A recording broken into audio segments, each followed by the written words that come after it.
What's up, chat? What up, chat? How we doing? Yes, I did see the Moonlight game.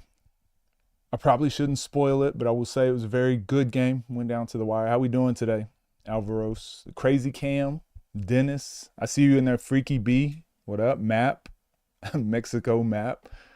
What up, y'all? How y'all doing? Coach Midrange Professional Lore. We could talk about that. Maybe we'll do that towards the end. What up, Castro? How we doing? LP posted the yeah. I see the LP and Manny drama is getting pretty crazy. I'm sure you guys are gonna see a lot of videos covering that today. I'm probably not gonna cover that, but I will be watching. I will be watching. These highlights are crazy. I appreciate you, Coach. What we doing? Coach with the flight reacts, slow-mos. Hey, flight reacts started the whole movement. Coach was bouncy. Hold on. Hey, Bijan, what you mean? You thought I was a post play? You thought I was a 5-man just because I'm a 5-man now? The coach taking his taking his shit. Nah, not in the mornings. Not in the mornings. I'm more of a nighttime, relax, read a book type of guy and take a shit that way. Used to have hair? No. Bro just woke up. Moon versus Along, huh? Are you on the April 25th Houston card? Unfortunately, LP will now be known as Damn. It was one of those highlights you snatching someone's shot out there. No, they threw a lob. They were throwing a lob. I'm pretty sure that's the one you were talking about. You can't goaltend a shot out the air, but once it hits the rim over there, you're all good. They got on the phone and cleared it up. Who? LP and Manny? I mean, it's on the internet now, so this is going to last for another week and a half. What up, Ghost? Map told Manny to push the agenda. He not slick. Y'all are funny. What up, Swift? Swift, how we doing? Oh yeah, we are gonna have to. I'm gonna go into my top 5. I'll do my rankings today too. Let me write that in my notes. We'll do rankings at the end for funsies. Y'all were rage baiting me yesterday. I fell for it. I couldn't believe I fell for that. Moon played in China, I think, a 1v1 to 100. Yeah, him and Rob did too. And I've got one of those here. So if we run out of videos, we'll get to them. But that might be a tomorrow thing. We'll try to watch those. Wait, what's on the internet? Only agenda is Coach being #1 commentator, reactor. I appreciate you, Map. You know what? I will say since the beginning, Map been pushing that agenda. I appreciate you. That's because you're biased, Coach. Man, I got no issues with feedback. I got no issues with trolling. I got no issues with you speaking your mind. Go for it. Hey, I can take whatever. I'm a grown man. Pause. Okay, pause. Now y'all be doing. But man, some of y'all are just annoying as shit. Like, it's one thing to be like, hey, Coach, you're biased. And I'm like, all right, I'll take that into account. Thank you. And then that same person goes, Coach, I'm just saying, like, you're really biased. Okay, I'll look at that. I appreciate it. Thank you. And then they go, no, but like really biased. All right, man. I got you. I appreciate you. Thank you for the feedback. Man, Coach is so biased. I went and told him he's biased. And he just keeps being biased. And it's like, dude, you told me 5 minutes ago. What you want me to do, man? And then, Coach is so biased. I just hate that he's biased. I'm like, all right, man, you got some shit you need to solve. Okay. That's what some of y'all need to do. You just, if you're worried about how biased I am on the internet, your life is pretty good. Okay. Things are going okay for you. There's other things to worry about. Jeez, watch something else. What up, Jaden? Thanks for subscribing. Swift, respectfully, your power rankings are terrible. Love the magazine though, and we'll always support. Damn, that's cold. Because the magazine guy, Trees, and Swift are 2 different people. Bijan, what do you rank now? Actually, no, I'm not even going to look at the rankings until we talk about the rankings later. Because I refuse to get rage baited again. Rob also lost to another former NBA pro. Yeah, I don't really. Those games to 100 or whatever to me, I don't count them, win or lose. But I will watch. I will watch for entertainment purposes. Got to finish up these tax. Oh man, I got to do my taxes too. Why'd you remind me? You tell me what you disagree with. Also, that's not my magazine. Trolls will be trolls. Nah, for sure. I look. This is what I'm saying. I don't mind trolling. I think the trolling's funny, but good lord, it is annoying. It is annoying. I don't. And again, when it's one person saying a one, everyone gets emotional. You know, if it's a one-off, whatever. But I sent some screenshots today. I went back and watched the stream, and there's one person that just keeps going, boom, boom, boom, boom. And I'm like, man, what is? Dude, you bought the membership so that you could keep being mad at me? You're typing so much, you're not even watching the games. Like, why would you pay $25 for a membership to watch the pay-per-view and then not watch the paper? Like, what is happening? Greatest show on earth. Just enjoy it. You can mute. You can mute. Did you know your list is biased? It seems like these people just yeah, bias. It's one of those buzzwords going around now. There's another one too. What's the other word going around? I can't remember, but there's a couple words going around that's just like super. It's just like the internet's word of the week. Those are called bots, Coach. Appreciate you. No, it's more so. How do I say it? Projects. There's a lot of projection, I suppose. Everyone has their own bot, for sure, for sure. So I will tell you guys though, one thing that people hate about me, and even some of the like a lot of mainly my friends and family, they hate that I don't have a favorite team or a favorite player. I used to, my favorite player back in the day was like Kobe, Dwayne Wade, T-Mac. Like those were my favorite players. Shaq. But then as I got old, like Kobe retired, T-Mac got injured, like Shaq got overweight and then retired. Like Dwayne Wade retired. Like once my favorite players started retiring, we never had a team in Oklahoma. So I didn't have a favorite team. I didn't go to OU or OSU. So I cheered for them, but I was like, I didn't go to school there. Then I moved around a bunch and I'm just like, shit, like, do you root for the team where you live, or do you root for the team where your favorite player is? And then your favorite player gets traded. Now you have a new favorite. So I think since probably, like 2000, I think since like 2000, I'm just like, fuck it. I just like good basketball. So I started watching a lot of the Spurs just because I liked the way the Spurs played. But then as soon as they weren't great, I was watching the Golden State Warriors. Then the next dynasty was I used to watch LeBron and the Heat. Like it just, whoever's good, I just like to watch. So right now, Jokic, we got a Jokic jersey here. Jokic is one of my favorites to watch. Obviously OKC is fun to watch, but I don't even watch that much NBA. Bijan top 10. A lot of OTD cats sold this weekend with a 7-5 record, and they top 20. Yeah, I think Bijan, that next I think the top 10 is pretty solid. I think it's pretty solid. I think it's now 10 through 30. We need to sort out the weighting of the algorithm for that. And I've spoken to Swift about that too. Barring Scoob. Hey, Bijan, just out of curiosity, have you read the rules yet? Some of these China games aren't all that serious, but super entertaining. Yeah, I think they're more for entertainment than whatever. You counting unlimited dribbles tournaments to 100? Make it make sense. Map, don't come in here and stir the pot. We got to get a grip on what we count. I already did a video on this. You guys can go check it out. But I already did a full video on games that should count, games that shouldn't count, etc. Keem said they saying he top 11. Talent-wise, resume-wise, probably not, but who am I to argue? Finally, someone mentions D-Wade. Yeah, D-Wade, that's when I started taking the weight room serious because I watched how he played.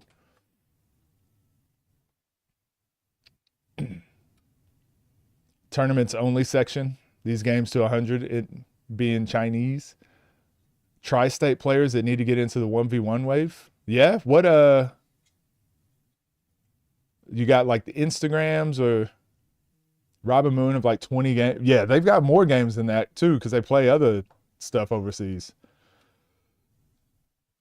What about C4? Well, there's a difference between like a favorite and like favorites, right? Like, and it's just like I like C4 because representing for Oklahoma, all of that. But like Burke also from Oklahoma. There's someone just mentioned to Quincy or something.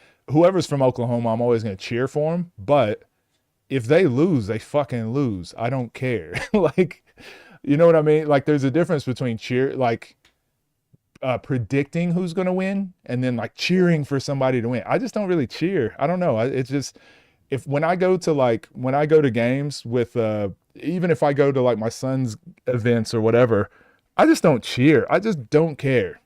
I don't care. And again, I think some of that is the job I had where I was coaching, 300 kids. I'd be sitting there watching a game and everyone's jumping up and down. Oh my gosh, the game's going down to the wire. And I'm like, I got 12 more games to watch tonight. I just don't care. I don't care because it doesn't tell it like I don't know. We counting tournaments, then we counting all tournaments. Yeah, I think there's definitely going to be a criteria to break those types of games down more, but it's going to be too hard to get all the data in for now. 7-5, 13-9 in the top 20. I don't like that. I hope you go far in the space. I appreciate you. Thank you. Bijan, what rules specifically? Swift, did Bruce get out the top 10? Yeah, I'm going to check the rankings later. Fuck it. Or are we going to talk about the rankings today? I don't know. Or now, I mean. What does a Dom win do for Kel, in your opinion? Again, we'll cross that bridge when we get there. I think Dom's got a lot of soul searching to do right now. And I think Kel is probably seeing red after that Malik game. Kel is probably seeing like this is a good opportunity to get a solid win. So I think this game says more about Dom than Kel. Or this game will say more about Dom than Kel. C4, go over and play some of the OTD guys. Yeah, I just want to see the guys that are considered top 10 to 20. I just want to see, honestly, top 20 players. I just want to see them playing everywhere. Where'd Keem move to? What up, ref? Davo said top 11. Well, I think I believe the platform should have their own rankings, and then I think there should be like overall rankings. I would love to see ABC crew, OTD commentary crew, and Ball is Life commentary crew, plus the platform owners, if they want to, be involved in some form of committee that just like can agree or disagree on some specific rankings or things. I would love to see that in 6 months or so. And if someone says they don't want to be on it, they don't have to be on it. But we still, I think, should start that committee at some point. Right now, I am the committee. I'm right now the only person that's putting out rankings that like, I think even like ABC crew hasn't done rankings in forever. So Swift is doing like official like power rankings by algorithm. I'm the only person in the space that's like putting out rankings. So I think if someone else is going to start talking about rankings, then it's like, okay, we come together and we start agreeing on some rankings. Then it's like, oh, a third person comes, a fourth person. I think we need to get about, I'd like to see like 8 to 10 people on not a board specifically, but yeah, let's call it that. Call it a board where we can just agree and give our opinions on why players should be where while also using the algorithm. Got to have every player there. I got names. Miles Powell. Ashton Gibbs. Lots of players. Okay. We'll have to check them out. Tag team belts should be a thing. Yeah, I think team setting awards should definitely be a thing. Whoever is best for the culture, I cheer for. I'm kind of like that too. I'm kind of like that. Does nothing for Kel. Yeah, and also Kel, I just feel like Kel is one of those players. He's already proven, like if he loses a game, people still like what Kel's done for the community and the 1v1 space, and we know what he's capable of. I just don't think like people are going to take this win or loss from Kel and be like, man, this just changes things. I just think Dom, though, I do feel that way about Dom. I feel like a win here will be like, wow, he actually is really good. Malik was just playing really well that day. Or they're going to be like, see, told you, Dom sucks and should never play basketball again. Unified rankings, some belts involved too. Yeah, I think that'd be way down the line, but if the players made their own rankings, we should do that. We should do that. Bring people on and have them do their own rankings. Got to watch Dev and Green 1v1. Yeah, that's a good idea. We can watch that. I'll write it down here. Dev, Bionic U, ABC crew should be doing yearly rankings. I agree. People don't apply the same rules they do for Zay, they do for Kel. What do you mean by that, Swift? Don't spoil games.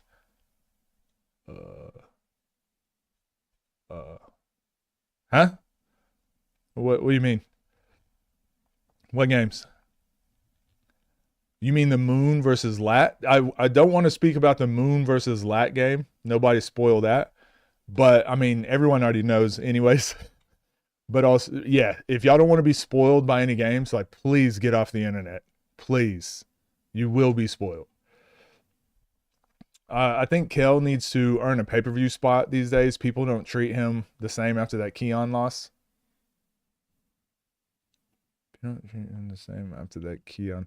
No, I get what you're saying, Squadulant, but like if Kel loses, Kel can just go play another game. And then once he gets a win, everyone's like, okay, he's back. I think for Dom, it'd be a little bit different.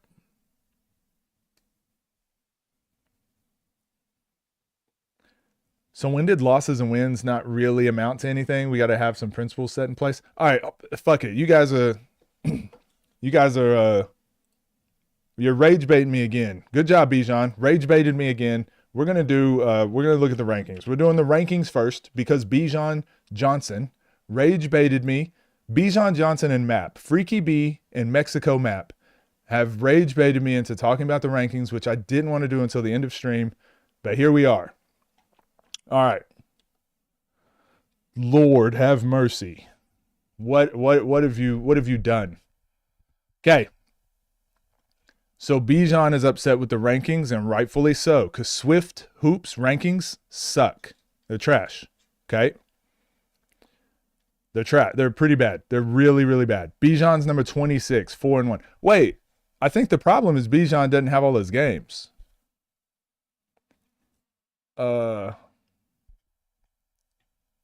Freaky B and Freaky Mexico Map. Bijan is only 4-1. Is this the problem? Is this the actual problem we're having here? You just don't have just all your games on uploaded? Cam, I'm telling you. I've been cussing since Judgment Day. I told you guys, I'm upset. I mean, I've been cussing since forever, but Judgment Day done pissed me off. Bijan, you're 4-1, and C4 is just one rank ahead of you. I mean, y'all are basically tied, but he's 4-1, you're 4-1. But I guess what are you saying, that Bird? You don't think who? Like Simba should be ahead, 7-4. Bino 9-5. Is that what you're saying? Like Terry Hosley 13-11. Is that what you're kind of referring to?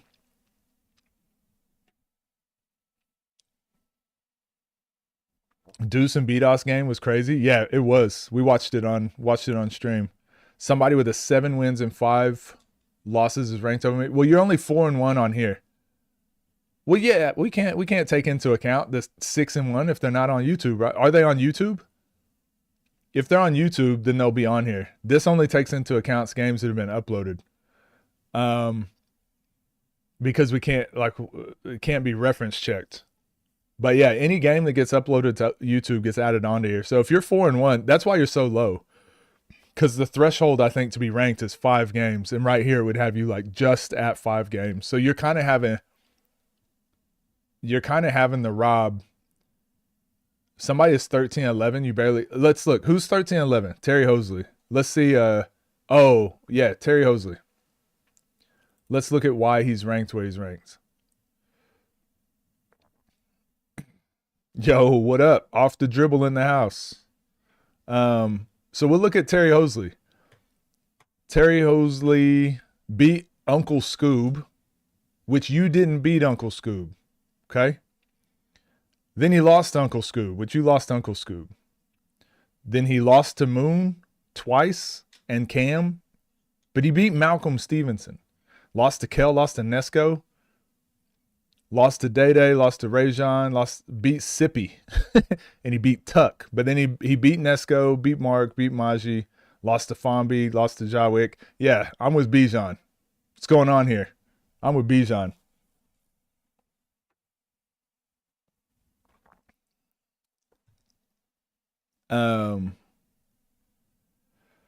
Kel got to beat someone worth mentioning before I want to see him on the paper. Yeah, for sure. But I mean, he just got to get a win. Tournament games, by the way. Wait, wins or losses are tournament games?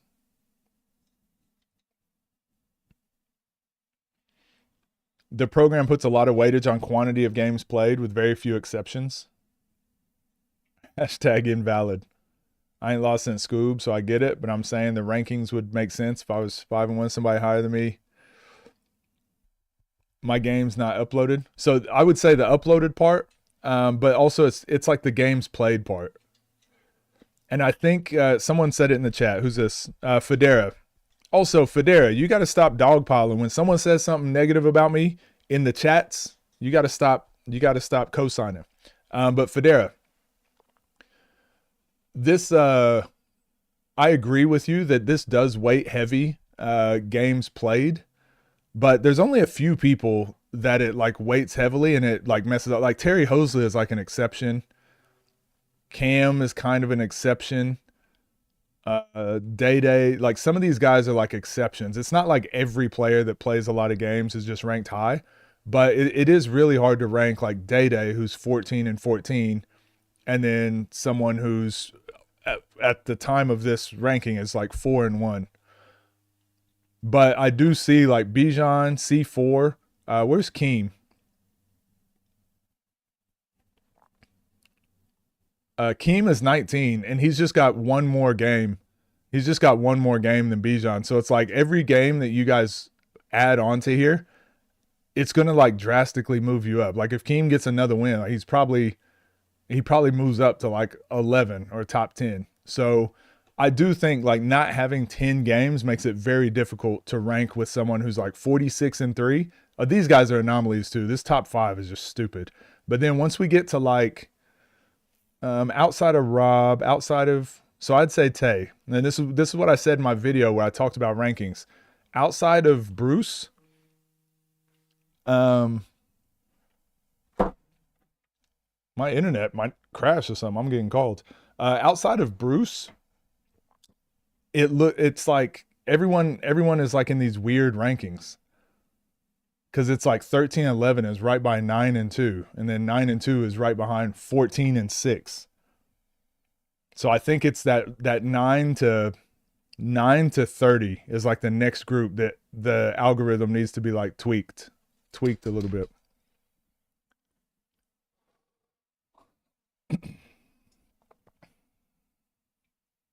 Didn't T. Hosley and Nesco play to like 7? Yeah, Terry Hosley has a lot of crazy. Again, I've spoken about all these, everything that you guys can possibly bring up. I've already addressed. I've already spoken about.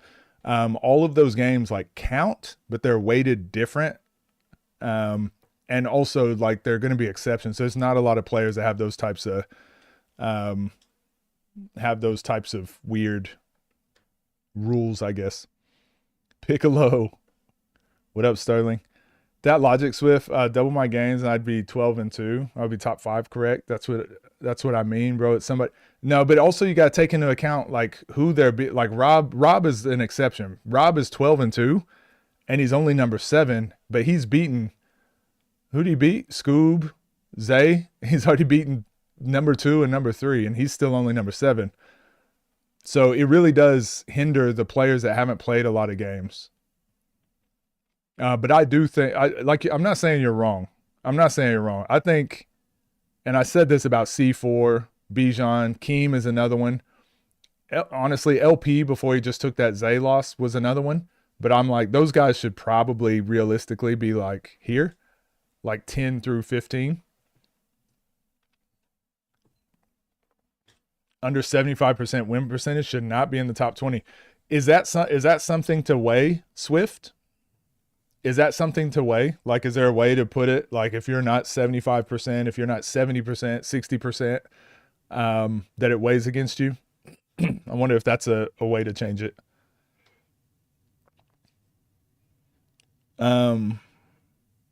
Just, I'm thinking off the top of my head here. Haven't put any thought into it. But since we're talking about rankings, we might as well go ahead and I'll talk about where I have players now.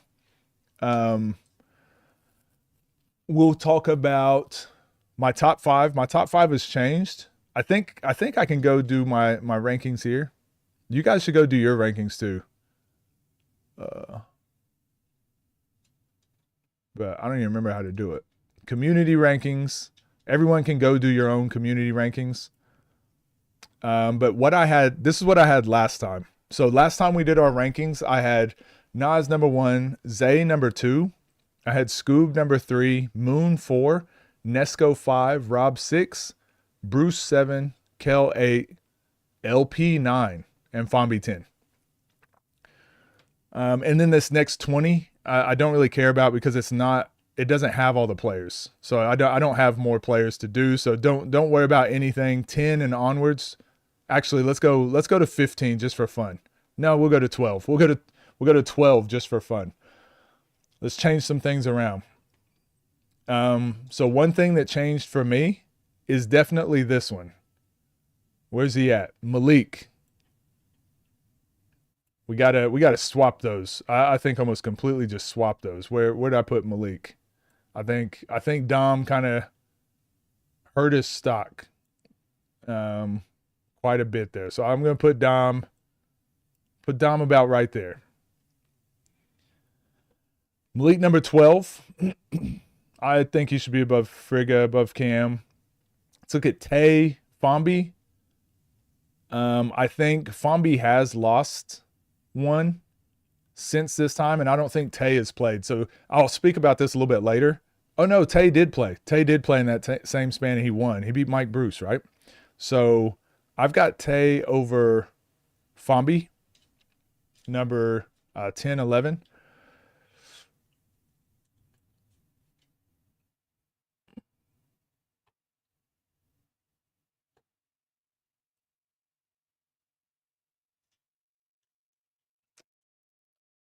Yeah, we're gonna do that.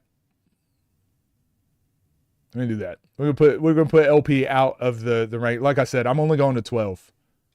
I'm only going to about 12. So Lamar is not in my current top 12.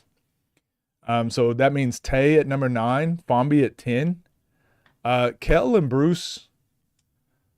Again, I think they both lost their last game, but I think Bruce has been more active, right? Bruce has more wins recently. So I think they just stay. I think they stay kind of stalemate. They stay where they're at. Bruce just lost to Dooley, obviously, but I think Kel lost his most recent game too.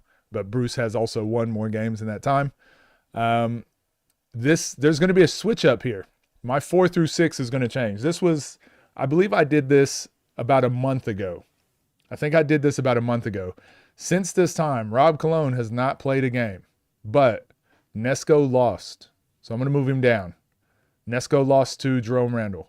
So this was before the Jerome Randall game, I believe. So that was longer than a month ago. I don't remember when I did this. And then also, he kind of had that game against Meade where he didn't look great. Okay, so this is a little bit of eye test. This is a little bit, I'm putting a little bias in here. He didn't technically lose that game. He did get injured, and I can confirm it was a real injury. So he didn't lose the game to Meade, but he was losing when he got injured. That shouldn't count in your rankings, but I'm counting it. Sorry, Nesco. And then Moon also lost. Moon lost to Colin. I believe that was December. And I didn't hold it against him. But then he also lost to who did he just lose to? Meade. He just lost to Meade, the same person that Nesco was losing to. So oddly enough, Rob has moved into number 4 and has not played a game. So as much as y'all cry about Rob being out of the top 5, it's like he's not playing. But based on how the players around him do, that's how he's going to move. So I got Rob at number 4. And then this for me, this is going to be a weird. This is a weird 4 right here, because now you kind of start getting into that weird head-to-head territory. Well, this guy beat this guy, and then this guy did this, and this guy did this.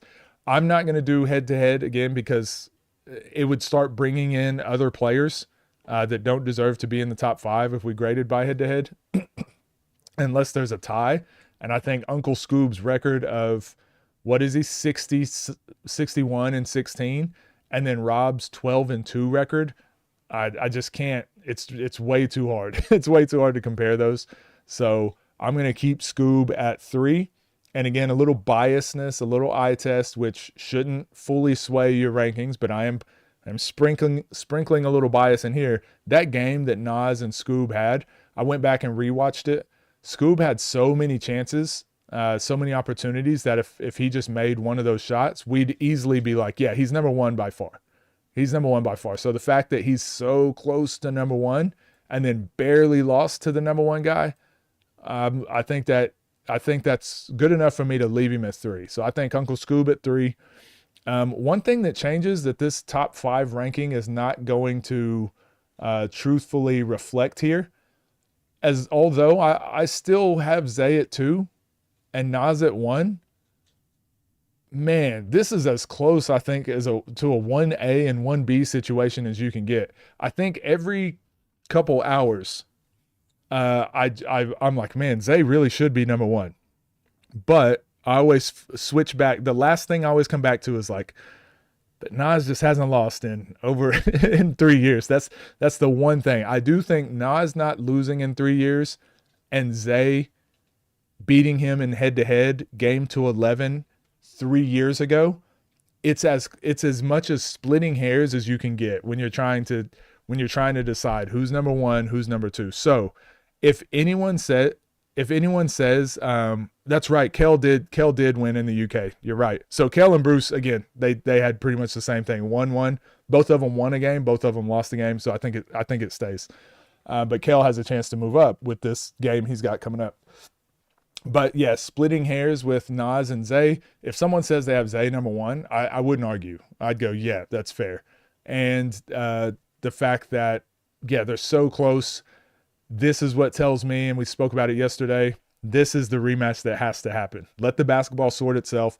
I'm not going to argue and say that, no, Nas has to be number 1. There's no way. I'm not married to either one of these rankings, either one way or the other. I think they're so close that the only way to solve these types of arguments is like, they got to check up. They got to play.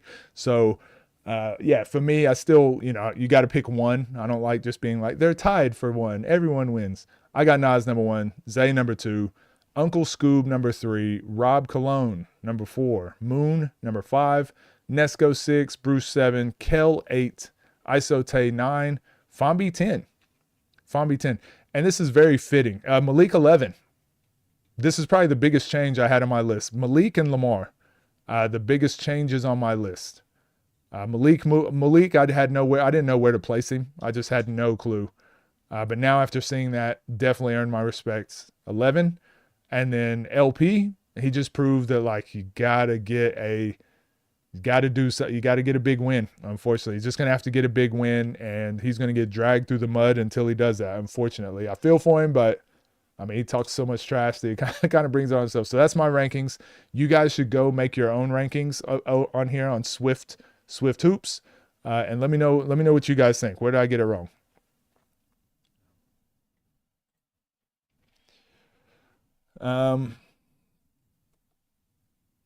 See what I messed up in the comments. Last loss to Day.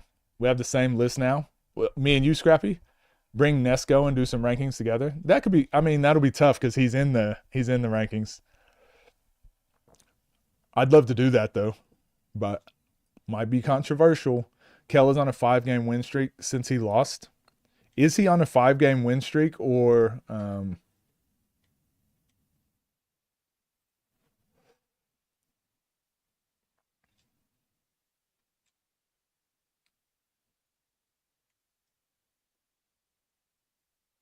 Darmani, that's right. So he beat Malik. I thought these were just uploaded like that. Oh, he did play Tayshaun. I forgot about this game. And then Bruce, what is he? He's the same, right? I think they have last time I looked, they were very similar. Oh, Keem pay-per-view. Keem, but he beat Dooley, beat D-Bones, and they lost to Dooley. So those wins kind of cancel out, don't they? That's a good argument, Keem and Bruce, actually. That's a good argument. I still think it's pretty tied, though. Coast long range. I think yeah,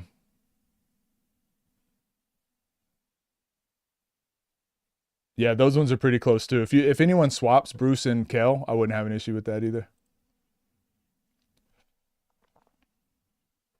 Who is Daquan? Is that on the I don't know. I don't know who Daquan is. We need to go watch those. We need to go watch some of those games. We have the same top 6. I do think this top 6 should be fairly accurate. Anything after that, it's so tough to grade players. We need to have Bijan. We need to have you jump on, have a conversation, so you can yell at Swift. Who's my top small guard if I had to pick? It's tough just because like well, I want to say Malik, but I mean he just lost to guys over on that side too. So they just like I said with Zay and Nas, like the basketball sorted itself out. They gotta play. They gotta play some games. Don't post anything so we don't know anything because they want to. Yeah, some of those games we just haven't seen. If everything counts, then shouldn't Lay be on the rankings too? Facts. Get Lay probably top 5. Oh, Daquan is who Rob is playing. Oh, okay. He had the headband on, right? Let's have a conversation. What up, Air Drip? I don't know how to. I don't know how to do. I guess it'd be through the Discord, right? How do you do a? Because my camera won't share, so I don't know how we do it. We can test it. Do you want to hop on? Pause. Do you want to? Do you want to jump onto the stream now, Bijan? You want to do it another time? Y'all got me always self-conscious about the things I say. You so old, bro. No, I'm saying because my camera. How do you use? I've got my camera set up, but OBS is running, and I know if I do OBS and Discord, the camera won't work for both.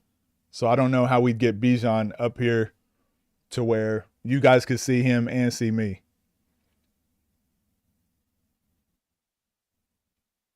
I could figure it out real quick though. Boarding a flight, give me 20 minutes to get the. Wait, you can't. I don't think you'll be able to do a flight on the and stream. Do Discord on flight. I don't know. Maybe you will. We'll talk to Bijan in like 20 minutes then. Got you. Stop streaming it from OBS and stream it from Discord, and then take that Discord window and put that. Okay, that makes sense. The body of work Malik puts. Yeah, I think that this is going to be one of those conversations where maybe that's a good conversation to have by itself. So maybe we'll do that tomorrow. We'll talk about like who the best small guards are and why.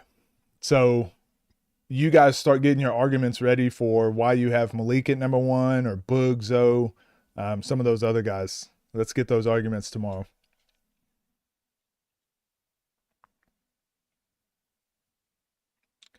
Chandler Clayton, he only lost to Boog. Wait, who are you talking about? You talking about Malik in the small guard scene? I just don't know all the TNC games. Hey, guys, you just real quick. This is kind of what I was talking about earlier. The reason I speak so much and so in so detailed about OTD Ball is Life is because I can see all this. I speak to all the players. I watch all their games. You guys watch me break down all their games. Like it's just all over my channel, so I can get fact checked if I said something before. With TNC stuff, like I can't react to a lot of their stuff, so I haven't seen a lot of their games. I can react to their stuff that comes out on YouTube, obviously, but some of their stuff is is on TNC League, so I can watch it. Like I watched the Moon versus Lat game. I can't talk about it, and then time goes by, and then it's like, oh shoot, I forgot that game happened. You're right. Or some of those other games I haven't even seen yet. So it's not like I intentionally am leaving out TNC games. I just don't know all the games. I don't have all the TNC lore, so definitely fill me in. Okay, pause, but don't you make it like I'm what do you call it? Maliciously leaving out TNC stuff. I just don't know all the TNC lore. Kel not a small guard, so like that right there. I don't know. I don't know what their weight classes are because it's the same problem we have on OTD. We have like 4 different weight classes, but the OTD Discord, you guys can attest to this. I was complaining about this yesterday. I don't think the weight classes matter that much. So when I make content on my channel, I kind of blur that narrative. I'm like, screw what Davo says, screw what Baller's Life says. This is what I think the weight classes are. Whereas with TNC, I don't feel comfortable doing that because I don't know what their height weight classes are. I don't know what their like Kel to me is a small guard. He's not a big guard. He's not a heavyweight.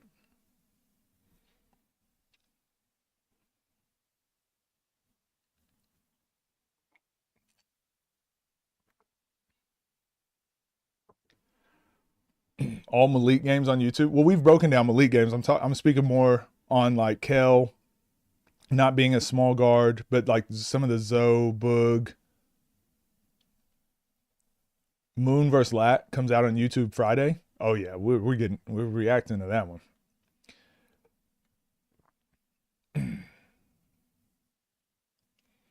No, I appreciate you, Chandler. Kel isn't small guard. Even Davo said it. Yeah, but I disagree with Davo. I disagree with Davo on what they think, because there's no. Let's look at this. Like, what is Nesco? What is Nesco and Kel? Like here, it has Nesco at 5'10", Kel 5'11". So, where's Malik? Dom 5'9". Like what's a small guard? Malik 5'8". So I can definitively say Malik is a small guard, 5'8", right? But then when we start looking at like, well, 5'9". Okay, Dom's a small guard, 5'9". What about 5'10"? And then we start getting into weird territory. To me, Nesco's a small guard. Kel would be a small guard. I think 6 foot and under.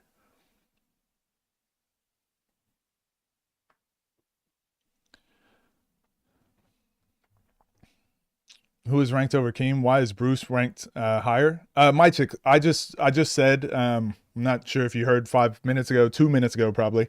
If you have Kel over Bruce, yeah, it's fine to me. I'm not really tied down to it. Again, those are rankings that are hard to do. Like Bruce and Kel are never going to play each other, and most of the games they've played are against players that don't cross it. Like there's no reference point to be like, well, Kel beat this guy that beat Bruce, and Bruce beat this guy that beat Kel. They don't even play the same player. So I have them 7 or 8. I don't care if you have him Bruce 7, Kel 8. I just don't care. I don't care where they're at. They're 7 and 8 to me. That's all that matters. Why Nesco is a small guard? Most people don't have him as a small guard. Spoiler-free thoughts on Moon versus Lat. Watched it yesterday when it peak. I will say, when I was watching the Moon versus Lat game, and again, spoiler-free, when I was watching the Moon versus Lat game, it did let me know that the foul count, like going into the bonus, definitely changes the way that games end.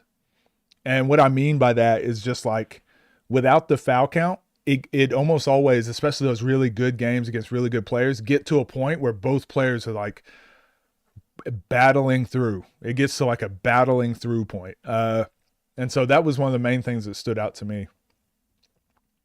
It almost made it feel like a different type of game. It was than the Judgment Day game. It's pretty cool.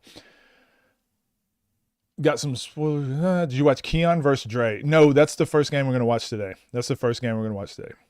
Thought Ness was 6 foot. No. Ness goes short. So anything under 6 foot is a small guard. To me, yeah. To me, 6 foot and under, small guard. 6 foot to 6'3" is the medium guard or whatever. And then 6'3" and up is heavyweight. And then we can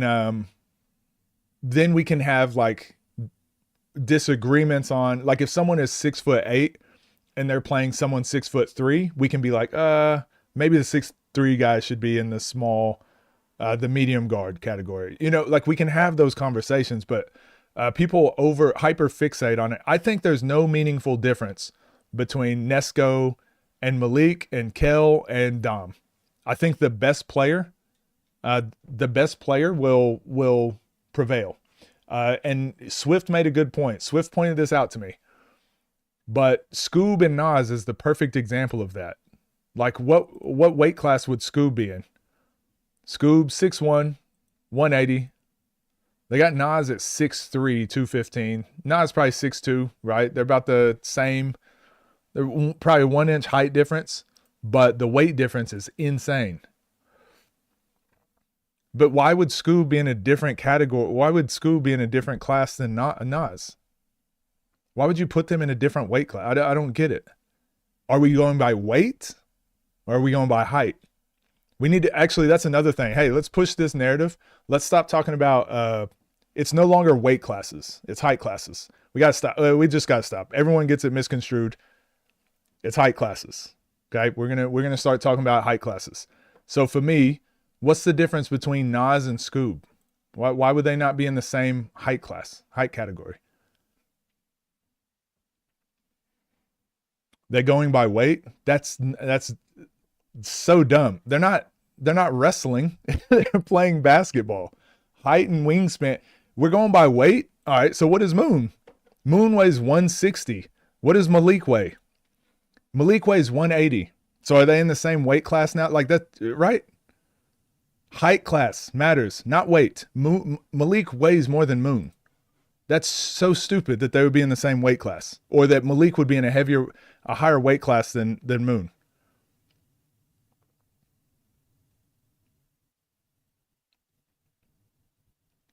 Maybe that overall size. What does overall size mean? What does that mean? We're just saying words. Literally saw during the game that weight isn't an end all be all. 100%. Nas is way taller than Scoob. Looking at that pay-per-view, I don't think way tall. He's well, either way, they're in the same. It's either 1 inch or 2 inches height difference. Do you think 1 inches or 2 inches of height difference automatically decides who wins that game?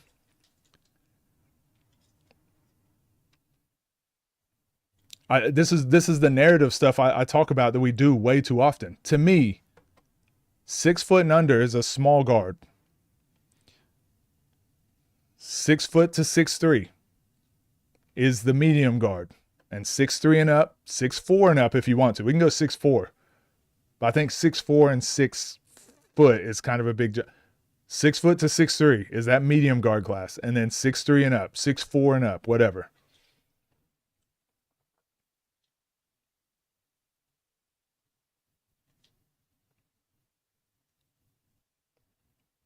You thought they took both into account? Well, you thought wrong, Blue. People will say people. So now we're doing the same thing with weight classes that we did with rankings for so long. People just move them around to fit whatever narrative they want. 5'10" and under, medium 5'10" to 6'2", big guard 6'2". See, that's too many. We're splitting up too many classes now, because now most of your games are gonna be crossing over classes. Look like Nas could low-key just bully his way into a layup almost every time against Scoob.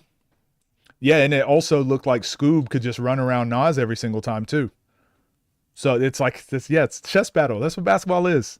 I said this the other day. Like, how come whenever we're predicting who's going to win a NBA game, we don't just say like the taller team is going to win? Because there's more things that go into account.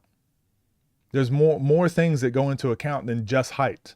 Now, if it was all 7-footers versus all 5-footers, that'd be a little different. But when it's pretty close, we can't go off of height. That can be one thing that you look at. Well, he's taller, so I think this would work better. But this guy's 2 inches shorter, but he's faster, so we got to take that into account. Oh, but his wingspan is longer. Yeah, but this guy has this. That's what makes it interesting. When you try to match these guys up 1-to-1, like, you're not gonna, like, so Malik is 5'8", 180. They got Dom at 170. I don't know if he's 170. Malik definitely got more than 10 pounds on Dom, but they played, and I will not say it was Malik's strength just didn't give Dom a chance. I would say that Dom tried to outstrength him, which he does most other people, and didn't adjust and be like, hold on, I can't win this way. I got to change it up. Do we not think that Dom could beat Malik ever? Like, there's no game plan that could change where he can win? Malik weighs the same as Ty Glover. Some players have the ability to cross over between classes. Yeah, I mean, but you should. 5v5 to 1v1 is a 1-to-1 comparison, but you're definitely right. I just use that as an example to be like, there's very rarely any other time where height and weight just determines who's going to win. But UFC and boxing, it really matters. But it's because it's literally a physical match of like punching, hitting, like using your weight to pause, I guess, but it's freaking wrestling, to wrestle people to the ground. Like, you can have an advantage in a fight. But when it comes to basketball, you can shoot threes if you're a guard, whereas taller players are going to dominate more towards the basket. There's the 3-point line is the great equalizer. That's why we have the 3-point line. It's not UFC where you can stand on the opposite side of the cage and throw grenades across, right? UFC, like you have to get up close and personal. It's a different sport. And I think people just try to compare UFC and boxing 1-to-1 to one-on-one basketball. You think Dom is Dom is not 170. A maximum height difference between the players. I agree with that. I think that's a great way to look at it. Classes don't seem that important outside the 5'9" and below. So those two comments back to back, Carl, Crispies,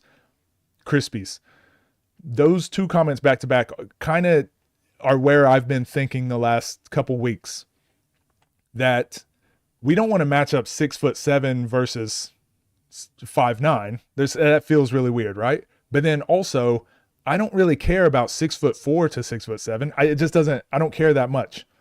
But there's something unique about the small guard class. And I do think the small guard class is almost like a class of its own.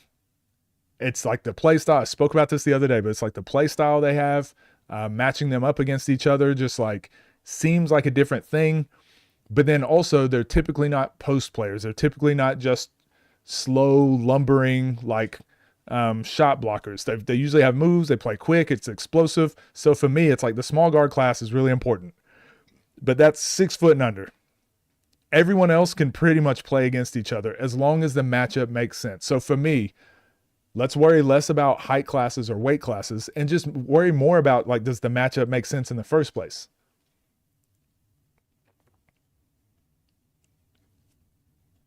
"1v1 adopt the boxing classes style?" No. I think it should adopt a part of it. But what up, Gold? If a player wants to step out of their class to move up or down, they can. Yeah, of course. If it makes sense. Standing reach, yeah, wingspan, height and wingspan to me mean so much more in basketball than us doing it by height and weight. Even Nas beat a couple 6'7" guys. Yeah, and most of the 6'7", 6'8" guys that we've seen. So you look at a Bino, you look at a Ty Glover, you look at a Draco, those guys they're not post players, right? Like even Wani to an extent. Colin is probably the most, like, Colin and Jeremiah are like the most physical guys we have on the scene, but they're still like, they're like wings. They're not post players. So we're not going to get too many guys in the scene that are like 6'8", strong post players that just play physically dominant back to the basket basketball. So it's like, yeah, the matchups are going to pretty much make sense.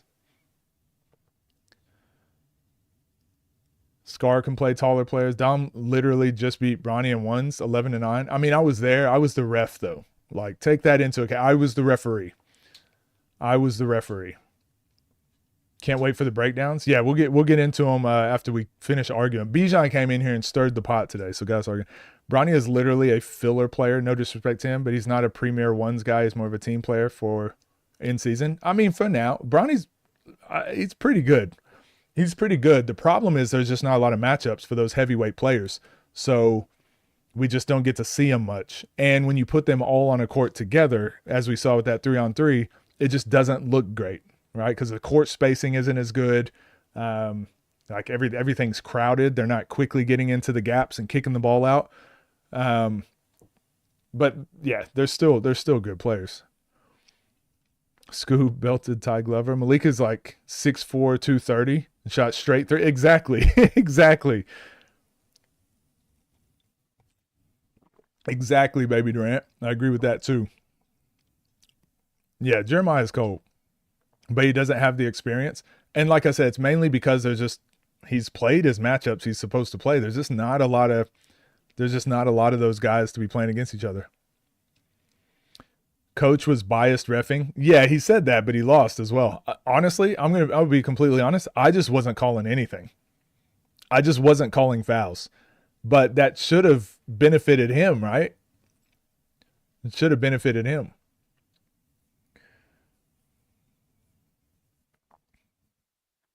Hey, GMV, I see you in the chat. I screenshotted one of your messages too. On stream, why'd you say I was sad that Dom was losing? Don't do that. That's weird energy. Don't do that. I predict wins and losses. I don't cheer for players. That's weird. Let's not do that.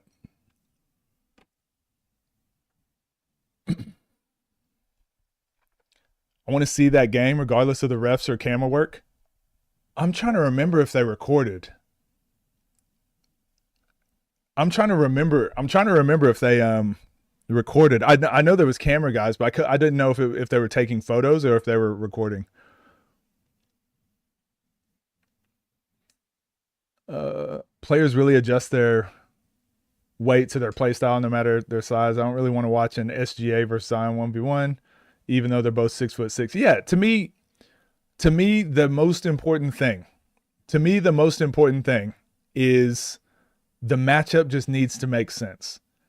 The weight class part to me, the height class, weight class part to me is later. It's kind of like when we try to make head to head the main like ranking thing. The weight class and height class to me is like the last thing I'm worried about if the matchup makes sense. Scoob and Nas to me made sense. I don't want to go, well, Nas is, no, it's not a fair game because, no, the game makes sense. Have them play. Felt the energy leaving my voice. You'll be all right. Apologies. Wait, don't apologize and then say I'll be all right. I'm just saying, don't be in here praying on my downfall, but then watching all my streams. It's just weird energy. Because I'll engage in criticism. You know that. I'll engage in fair feedback as well.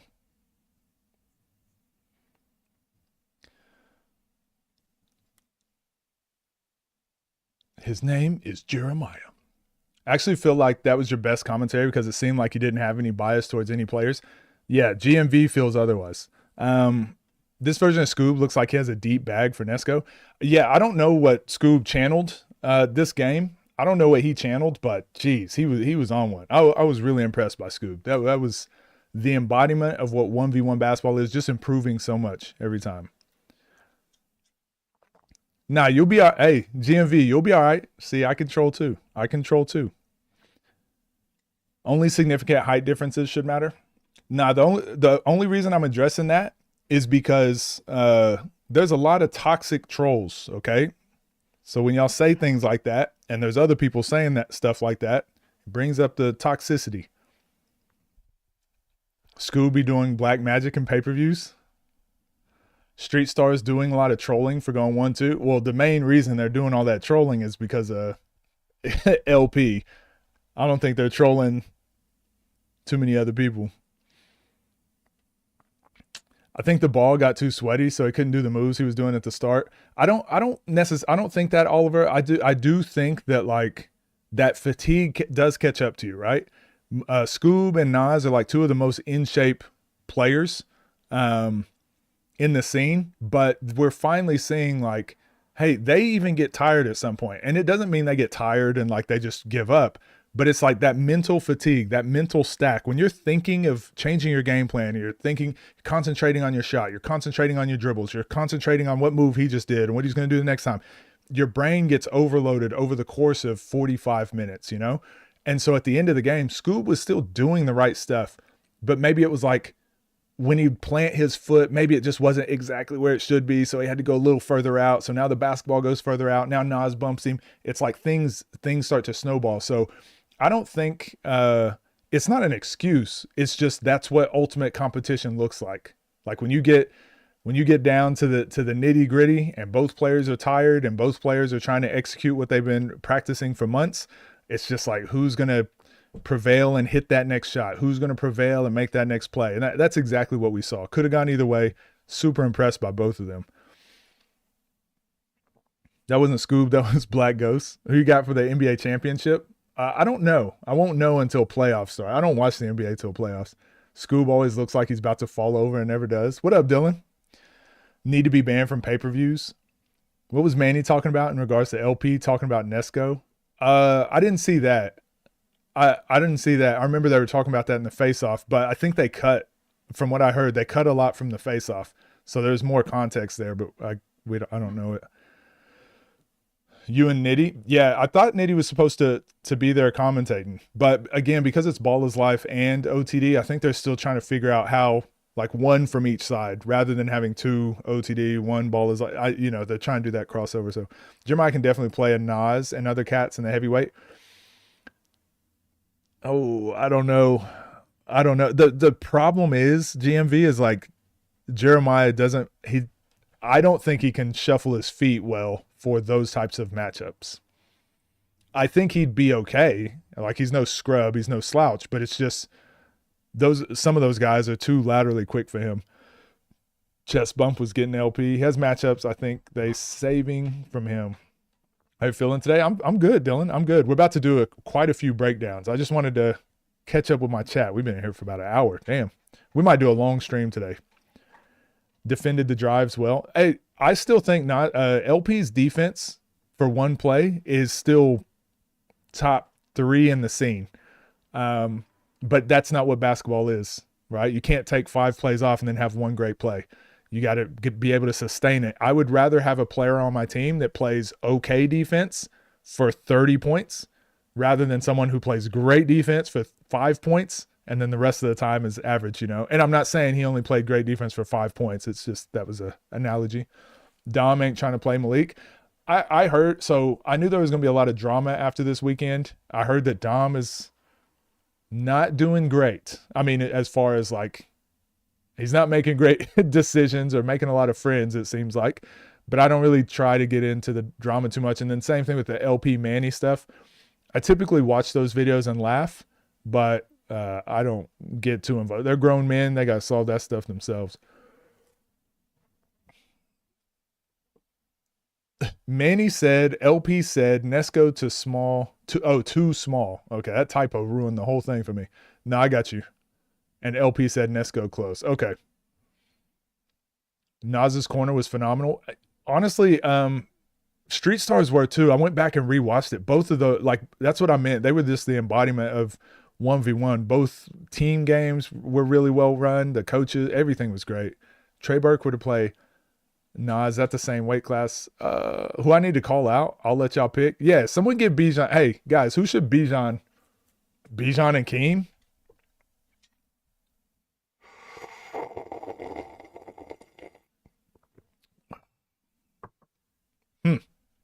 That's an interesting one.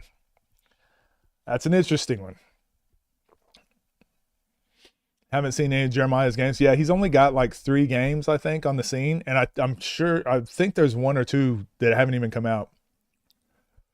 Just decides to never put a hand up. Again, it's fatigue. I hate saying it.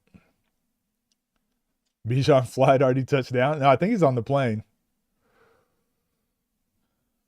Well, the problem with, so everyone says what to do against Zay. The problem is, and I've seen this firsthand, there's people that have good game plans against Zay, but his angles, his driving angles to the basket and his pace when he drives, it's too hard to time. So even though I do think LP was trying to bump him further out, he was trying to meet him further out, but Zay is just, he's a master at getting to spots. And then once he does get to those spots, then he gets into the bump. So the bump happens where Zay wants it to. Pause.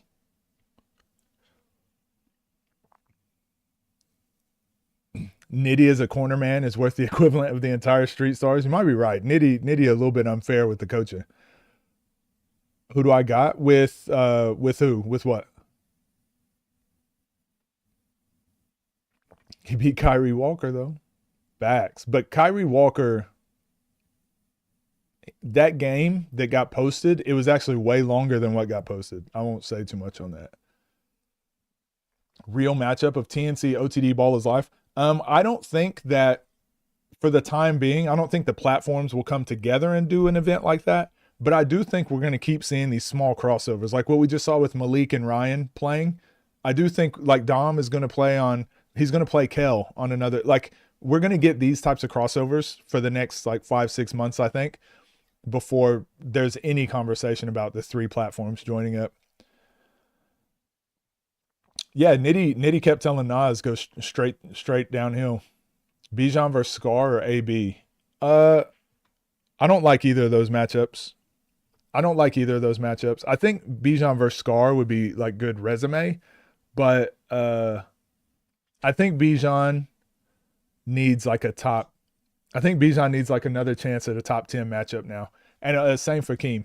But that's why it also makes sense for Bijan and Keem to play too. So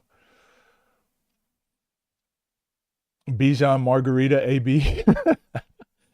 Was Zay a stylistic matchup for LP, or do you think someone like Scoob could also win? No, Zay is just his own player. I think Zay is the best post player in the scene, and he combines that with the best driving angles in the scene. You have to prepare for Zay like you prepare for no other play. It's just a completely different battle. And then we went back and watched Terry Hosley, which is pretty much the same area where, like, we watched his first game where it was no fouls and they're tackling each other. That's where Zay grew up playing. So like contact doesn't mean anything to Zay. Like he's used to playing. He grew up playing ones where it's all ones, no fouls. Need your perspective on a few things. I mean, we're doing we're doing call-ins tomorrow. So people that want to call in and have conversations, that's what we're doing on stream tomorrow. What's the key to beating Zay? You gotta, for one, obviously being in shape is a huge part of it, but you gotta like force him into his least efficient shots, which is on the left side. He's still gonna make some, but you got to keep him on the left side for an entire game. Go watch Bruce versus Zay, that pay-per-view, and that's exactly defensively what you have to do against Zay. Now, offensively, you just have to be hitting. You just have to be very efficient because his play style is just efficiency. So you got to make him less efficient, and then you got to play more efficient. It just is what it is. There's no way around it. LP asked Rob for advice since they're cool, and he's only no. I don't think so. I don't think LP operates that way, and that's not a knock on him. I don't think LP takes advice and then applies it. I think LP has so much belief in his abilities and his skill that it's really hard for him to take what other people say and try to apply it. Because most of the time he's like, who are you to tell me what to do? You know what I mean? I think it's difficult for a guy that's like got supreme talent to take advice from other people, especially peers. You know, why would you want to take advice from Rob? I'm supposed to play you one day. I think LP is still in that mindset. So he would definitely benefit from becoming not necessarily teaming up with people, but getting a small group of people he really trusts and applying what they're saying. Bijan tough. LP versus himself. Bijan versus Rob. I mean, I've been trying to push that agenda forever. Since that first game that Bijan played Scoob, I've been wanting to see Bijan versus Rob. Lamar crazy leaving him open when he probably taken 3. And again, I don't think that was that's not strategy that LP was leaving Zay open. That's an LP flaw. That's an LP weakness that he does against everyone. Who do you think Rob is coming to OTD to play in the next 2 months? I think Rob probably wants to play Scoob, Nas, or Zay. I think he wants one of those top 3 matchups. I would prefer him play someone else. But also whatever they gotta do to get Rob over, I'm for it. Basically have to guard Zay like Zion. Yeah. there's no way around it. It's gonna be and kind of like Giannis too. Kind of like Giannis. Like when you go play Giannis, like it just is what it is. He's gonna duck his shoulder, try to go through your chest for a whole game. Talking about why coach hates TNC and was distraught when Tom lost. Here we go, stirring the pot again. Yeah, we're going to watch games today. I'm sorry. I'm getting caught up with the chat. I think there's just a lot of good conversations being had. What I look like taking advice from you, brother? He actually said that, didn't he? LP got Mike Tyson syndrome? I don't know. Mike Tyson, he talks about his trainers. He had some trainers and people he really trusted that were in his corner. And if you listen to Mike Tyson talk now too, he'll say like his trainer was as crazy as he was when it came to like being the best. Yeah, he needs a ones coach. But he needs someone he trusts. He needs someone he trusts that wants like the same goals and same things for him. How much weight does my name hold in Australia out of 10? A 1. To the rack Peters, LP's biggest problem. LP isn't interested in Rob? Maybe. Pep would actually be a good coach for LP. Maybe, maybe. Yes and no. Yes and no. The problem is, and this is why I think you're wrong here at GMV. I get what you're saying, but I actually think LP needs someone he respects that has done the things he's done. And I don't mean resume wise. The reason I like Street Stars, the reason I respect Scoob and Nas, I've spoken about this a lot. Bijan made this point yesterday when we were talking with Dev. Those guys train and prepare like overseas players do, like imports do. You're kind of on your own overseas and you got to figure it out, but you got to be ready. Like they might fly you out and the day before, or like the day that you land, you might have a game the next day and they expect you to perform. Well, if that's the case, you need to be prepared before you get on your flight. You need to be prepared months before. So those guys are being prepared and then they get put into tough situations and then they succeed. Whereas LP is just so talented that he can be not prepared, he can land and then go into a game and he still might score 30 because he's just so talented. But he needs to understand now he's in a space where all those guys are really talented. Yes, your resume is way better in the past, but now like we ended up, this is one thing I said to imports all the time whenever I was overseas. I took the long route. I went NAIA, I went JUCO, I went the long route. But then I ended up overseas getting paid to play, and then there was guys on the court that had played in the NBA, and they would try to big time. Oh, I played in the NBA. I'm like, dude, we're in the same spot. I don't care where you played. Look where you're playing at. We're in the same spot. So I'm in front of you now. I don't care what was in front of you then. I'm in front of you now. And I think that's the part LP hasn't still overcome. Like, and the fans still do it a lot. They're like, he's just so skilled. He's so skilled. He's so skilled. It's like, yeah, but like Zay is so fucking skilled too. Like, but he also just prepares more and works harder. So I think that's the hurdle he's got to overcome. And he can. It's just he's just got to want to.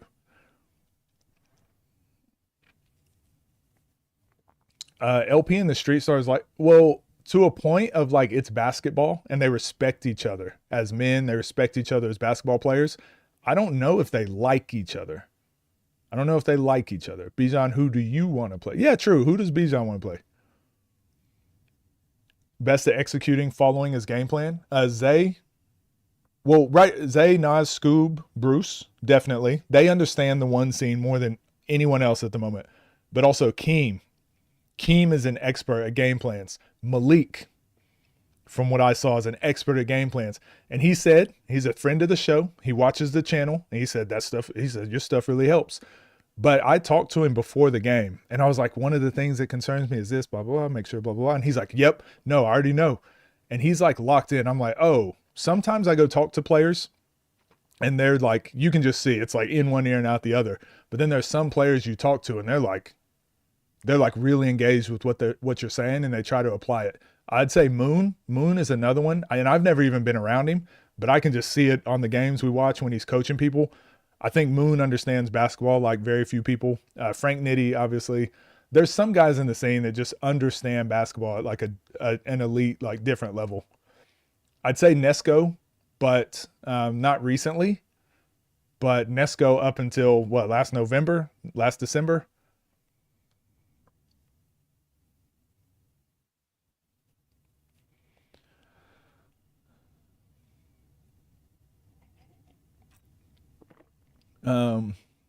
Pep has pretty good insight.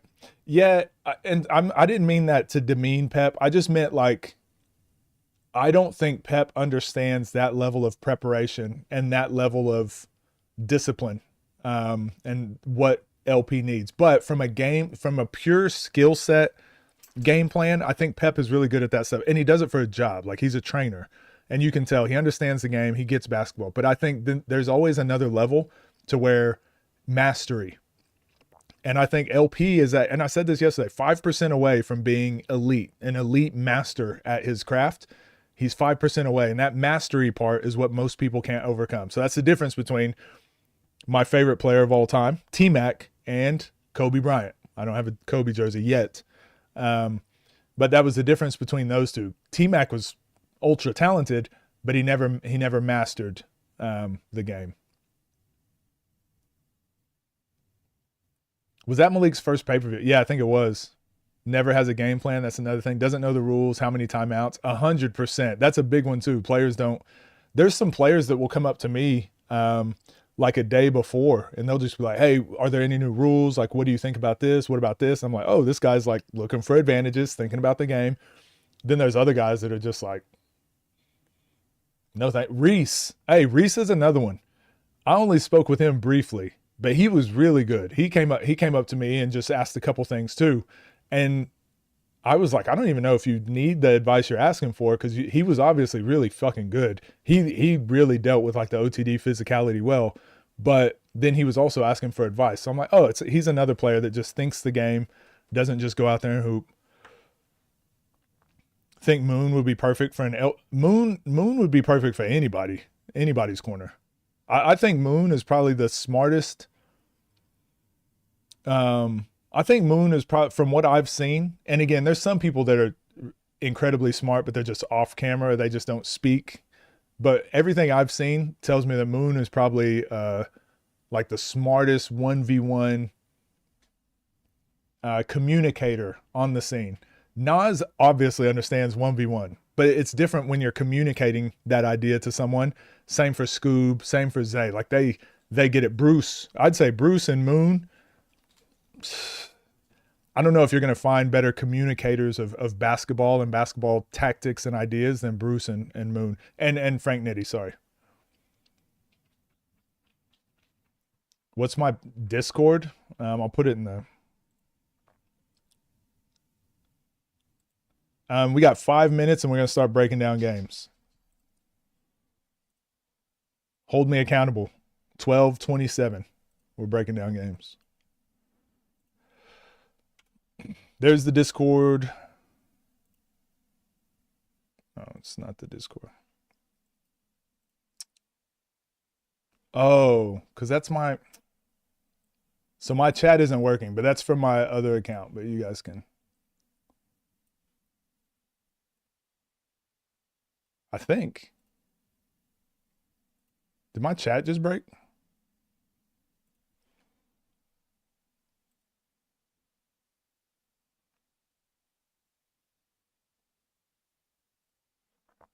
I can't pin it, so you'll just have to find it there. I don't know why. Won't let me pin it from a different account.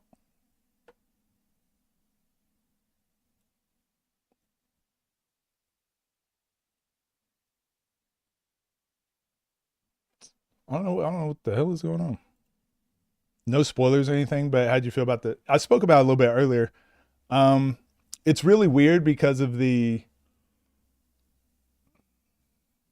I just watched Judgment Day, and seeing how the foul rule changed the pacing of the game so much.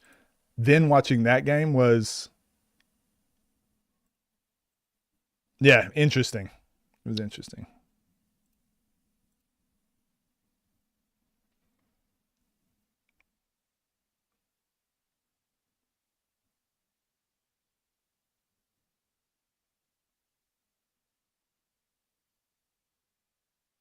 The way LP was talking, you believed in him. All right, what game are we going to get to? First game we're going to watch is that new TNC. Who was this?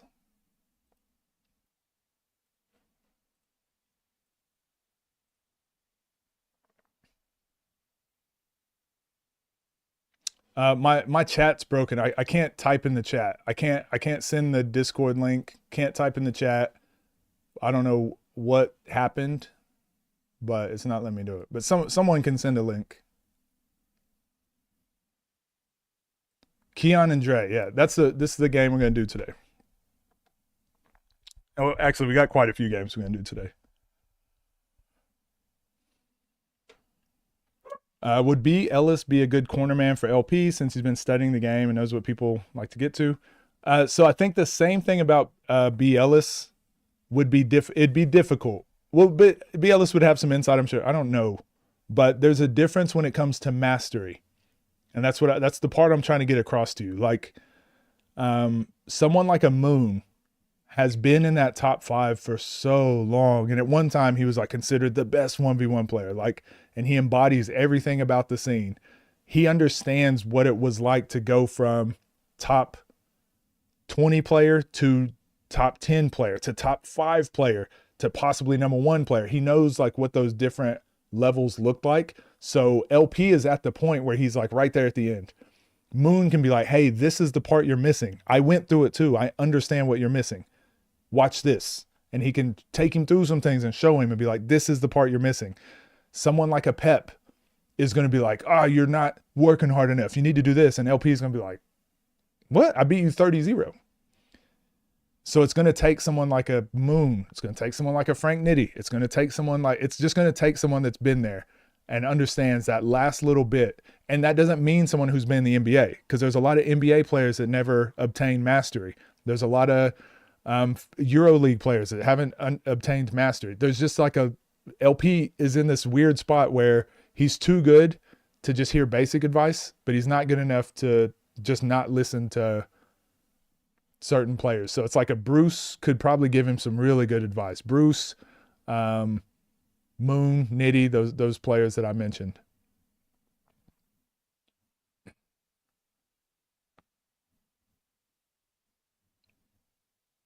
You don't like it? You don't like what was that, LQ? The Moon lat game?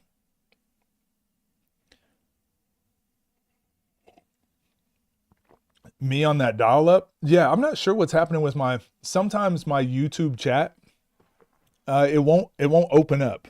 It just refuses to open up. So I have to go look at my stream from like a completely different account to be able to see chat.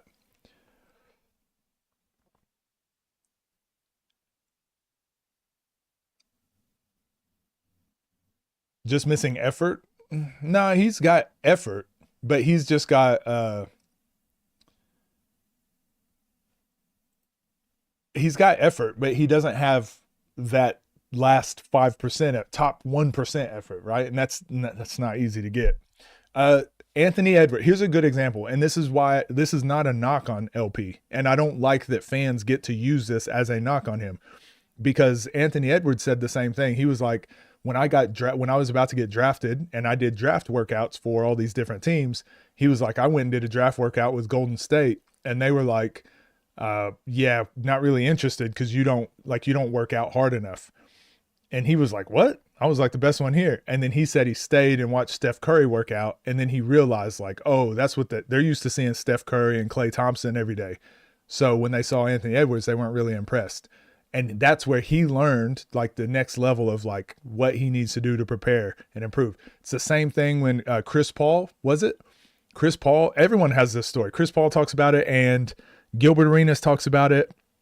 And there's another, Jason Williams talks about it. But before they played Kobe Bryant, and they're like, I wanted to beat Kobe Bryant to the gym and see what he did for training. And he was already there like before and was training. And he was like, I was down on one end shooting. He was down on one end working out. And he was like, I kept waiting for Kobe to leave so I could leave. And then Kobe never left. So I ended up leaving. And then I ended up calling Kobe. I was like, man, how long do you usually work out? And he was like, because this was years later, he's like, oh, I just waited for you to leave before I left.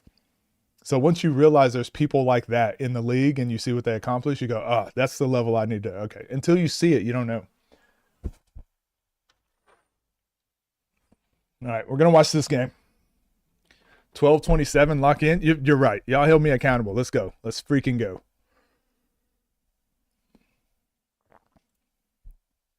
What's up, gang? Hope you're doing well. I've been trying to get to this video for a couple hours, and the chat wouldn't let me. The chat was like, no, coach, don't do this yet. And I'm like, no, I really want to. And you're like, no, chat. So anyways, we're going to watch this. This is NCAA D1 Hooper versus D2 Hooper for $1,000. Was insane.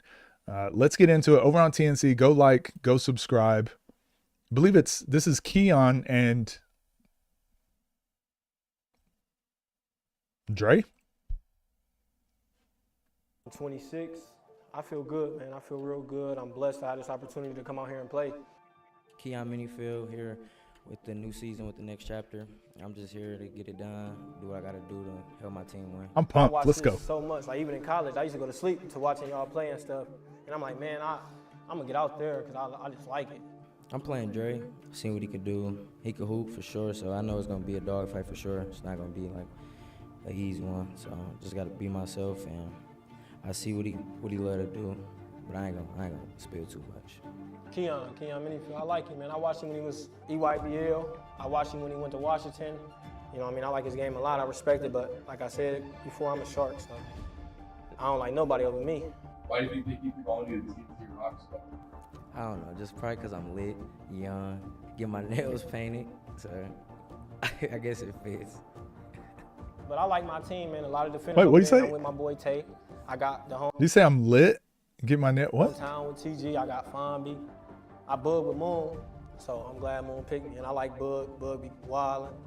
I like C4, so I like our team, and I think we come out with the win, for sure. I got drafted by Rob. I'm feeling good about our team, you know. It can go either way with, you know, everybody in the gym cahoot, but I'm pretty excited about our team. Feel like we gonna get it done for sure. I'm gonna be stronger than he know. I'm quicker than he probably seen.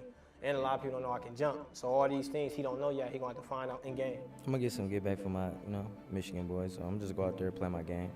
Not think too much about it, just be myself. I feel like I'll win against anybody. It's just me, you know. I just feel like I got me against anybody.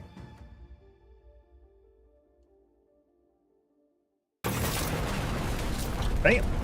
Do you want this? Do you really want this? Go. Touch me again, I'm gonna knock your ass out. Oh, I got to skip that because of music, right?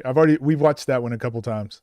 This season's going to be insane. Keon, your first one-on-one technically on YouTube. Everybody's seen you on pay-per-view status. They've seen you in the tag team stuff, the team stuff, but a lot of people have been wanting to see you play more once. How do you feel Is this Keon's first YouTube game on YouTube? right now, the energy dynamic, and your game one, you got to kick it off and set the tone. The whole season's going to rock off of how you guys bring it. I'm feeling good, just ready to hoop. That's a new intro? Is it? Oh, no. I saw this on because I watched the game last night. All right, we'll watch it. My bad. We'll watch it and then we'll get back to this. I watched the Lat versus Moon game. I didn't watch it on stream yet. My bad. You know, I just feel like. Do you want this? Do you really want this? Go.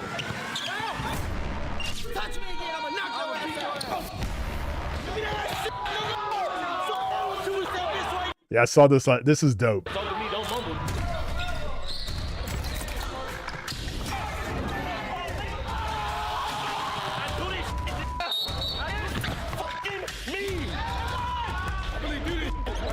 Every single game had insane energy. This has been one of the craziest seasons to date.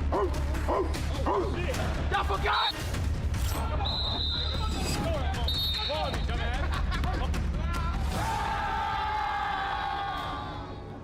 You asked for this. You wanted Kim out there in the ones. You want Rob out there in the ones. You want Moon out there in the ones. You want all the guys out there in the ones, so fuck it. We're gonna give you it. Damn, who's their editor? They need a job?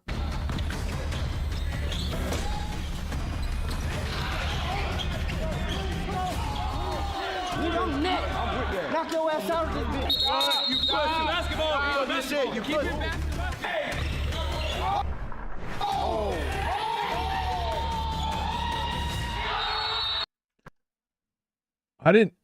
So I saw this last night. I didn't realize this was Fonby. I think I just wasn't seeing all the stuff because so much was. I didn't realize this was Fonby right here with Rob. This shit. You pussy.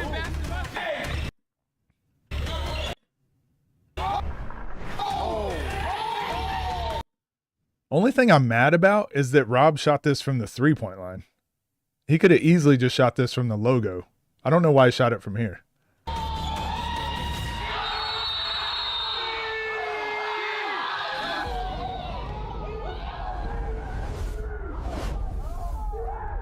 Next chapter, episode. All right, that's my bad. So yeah, I think this is Keon's first. Insane. Keon, your first one-on-one technically on YouTube. Everybody's seen you on That's pay-per-view crazy. status. They've seen you in the tag team stuff, the team stuff, but a lot of people have been wanting to see you play more once. How do you feel right now, the energy dynamic, and your game one, you got to kick it off and set the tone. The whole season's going to rock off of how you guys bring it. I'm feeling good, just ready to hoop. Anybody on this side want to speak for, you know, the vibes of what this game's going to be? What? Let me see. That low ass voice. What he said? Dre money line, nigga. Look at his afro. Did who did Shadell play in this season? She got electrocuted. That hair done. Dre, this is Jeff Hardy. And Buzz Lightyear. Money line. Hey, money line. all right, Dre. This is definitely a really big matchup to step up and play against Keon, currently undefeated. That could end today. Day rematch. How you feel? I feel good. Let's do it. Is it gonna end today? Okay. Nah. All right. Somebody gonna. All right, y'all. Remember, subscribe to TNCLeague.com. There's going to be early access for future episodes. Support what we got going on. I'm glad you guys love champions. That's something we want to bring back. But this season dynamic is going. LQ, yes, we do want to see that. After I finish a couple videos, let's watch one of those. To be special. Season 8 vibes all the way. Let's get it. Ladies and gentlemen, welcome back to the Essence. The Essence of One-on-One Basketball is back. Chapter 2. Every day I don't have TNC merch. It pisses me off. Well, we got Dre versus Keon going down in our very first episode. I'm here with the ABC crew. Fellas, enlighten me. Keon's first 1v1 on you. Oh, I thought you guys said Keon was taller. He's taller than Keon. YouTube. Is this it? Is this his first on YouTube? Yeah. Here we go. Going up against Dre, newcomer. Dre's been showing out in the scene in some smaller leagues. He has a few wins under his belt. Just tell me a little bit about his history. Grinded his way to this position. Yep. Move all right. Yeah. Hey, he move all right. Playing out 2 feet, utilizing his pivot. Yeah. Good first possession for Dre. Dre's a good athlete. Yeah. I think he can match Keon's athleticism. He's quick twitch, he's bouncy. But Keon's Keon, so this is a test. Here we go, second possession. Dre downhill, bumping, playing on 2 feet again. And one. This is very good basketball so far. Full speed left. This was the Scoob special, the Zay special. Remember pay-per-view, that Judgment Day pay-per-view is full speed left. We're just starting to see a lot more of this type of basketball. And it's just good basketball. Like anytime you can get the advantage, like he's like slow step, boom, go. Play off 2. Playing on 2 feet again. And one. Notice how it's a lot less shimmying and it's a lot more like just getting to your spots. Let's start to this first episode of Chapter 2, Season 4. Do you guys think the and one rule they should have on OTD? Big Mick right there, retaining possession, keeping the ball. Uh-oh. Great start. All you can ask for if you're Dre right now. Quick start on Keon. Looks like he doesn't want to shoot though. Have to take a tough midi here. Step away. Yeah, worst shot you can get in 2v2. We spoke about this. So I think, again, just getting back to it, downhill. Every time both times he's tried to go left and right, Keon's good at defending that. Just, I don't know why he's hesitating now. But yeah, get downhill. Tough midi here. Step away. Hey, Lee, that ain't a travel. Baby Dren, it is crazy how much it's changed, huh? We locked in. I'm with you. Here we go. Keon jabbing. Oh, he slide with him very well. That's great He defense. snuck through there, though. He snuck through there. Damn. I know you. Nigga, come on now. Nah, you under him. You under him, Dre. You like it being different on different platforms. That makes sense. To the last moment, because he can cover a lot of ground even on his last Good, get it dribble. stopped. Missed the free throw there. Fucking blue nails. You a bitch. Huh. And laughing to bust your ass. Damn. Fuck you talking about? Damn. Oh, you might let that go. Yep. He's been attacking the 5, 4. paint. Nice. Yeah, there we go.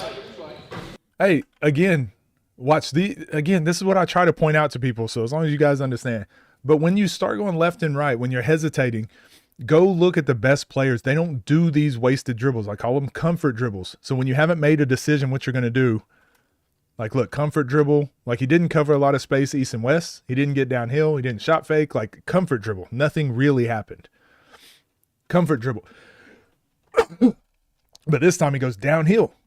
So now that he's going downhill, now he can get into a step back and play, right? So it's just that be intentional. Cover a lot of ground east and west, or get downhill. And I think those are the only two ways about it. Comfort dribbles should be later in the game. Maybe try it once or twice just to change the pace. But too many people use comfort dribbles as a way to like try and get themselves going. And against good defenders, like it's just makes it worse for you. He's comfortable. He is comfy to protect. 4, 3. Oh, there we go. Oh. I don't know if he can shoot. I don't know if he has confidence in his shot, but if he does, he'd be a tough guard. Dre's game. Keon, that's a big possession for him. He needs to scratch right here. 2 hands, bro. Downhill. So tough to guard. Back-to-back fouls. Keon missed his previous free throw. He's going to need this one. He needs to see the ball go in the hoop right now if he wants to be comfortable, and he does. If you let him do it, he's going to do it the whole game. You got to call him to get his hands off. Keon, that's all I'm saying. You got to call it. Starting You can't deep. just not call it. Oh, he won the hand bounce. He Another got one, through. yeah. Yeah, maybe Dre won't be able to guard him either. Shoot. This might be just the matchup of no defense. Nah, for sure. I'm going to feel me. I'm going to give you a prop. Here we go. Keon fresh off an inside scoop lay. Yeah, this might get ugly. Neither one of them can keep each other.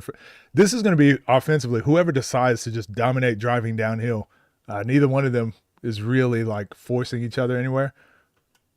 Inside scoop lay. And one. Thank you. Sliding him on that first jab. I was just gonna say, That's phenomenal. he's guarding them for 3 dribbles, but Keon is just really good at getting to the paint. But it's like he guards them really well for the Dre versus Zoe. All right, I got you. pattern. That's what you be doing to me. When I be busting He's your jamming ass. them, and then Keon's just kind of getting by. Oh, he's letting that go. That might be good. And then Keon's just kind of getting by. So what's the difference between this East and West that Keon's doing and what Dre just did? This is what I pointed out, right? Look how far he goes. He goes from the top of the key. Look how much space he covered in one dribble. That's a lot of space. So when you're out working on moves and labbing out moves, like be very conscious of like the space that you're covering. He's letting that go. That might be good. Nigga, what? Nigga, hold on. Switch the crowd, bitch ass niggas. Got the guns out early. Disrespectful. Damn, it's 7-6, my guy. Another one. Keep talking. Keep talking. And that's a foul. And one. Laughing to bust your ass. Yeah. Another one. So still covers a lot of space. Good job jamming him here so he couldn't get downhill. Keep talking. Keep talking. And that's a foul. And one. So Dre, what he did really well both of these plays was he jammed him with his hand both times. You see this? So he floats. Keon tries to get downhill. This is just enough to stop Keon.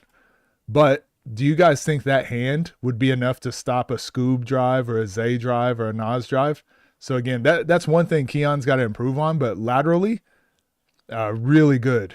Laterally, really good. But now just downhill, you just got to deal with that hand battle better because it happens again going this direction. And he guesses right. Like, you should just be going through that arm. You could get all the way to the basket. Look how off balance he is. And he's just reaching across your body. That shouldn't stop you. Swipe his arm away and go. That's a foul. And one.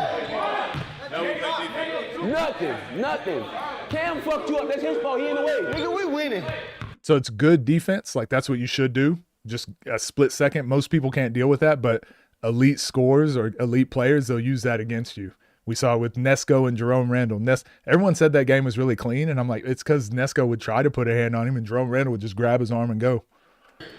Get him, Drake. I had all that energy when it was 6-0. Shut up, nigga. Get him, Drake. Like a pit bull. Hand key. Get him, Drake. Go get him. There you go. Hand key. There we go. Bump coming. Hey, 5, 6, 7, 8, 9, 10, 11, 12, 13. So now, if I had to call it early, I'd just say Dre doesn't really have like fully an offensive game plan because driving downhill in those angles is working. And he seems very hesitant on his shot. TNC TNC fans, this is a reminder that Lat vs. Moon drops on TNC League today at 6 p.m. Eastern. But if you want to see one of the greatest games of the season, then go to tncleague.com in 50 minutes. Hey, shut up. Fuck this big bitch. Hey, yo. Not like, come. Hey, bro. I apologize to him, y'all. He really don't have no home training. Suck this dick, bitch. What are you talking about? I got that from a hobo off the streets in Indiana. You look like a hobo off the street. Dumbass afro. I got money.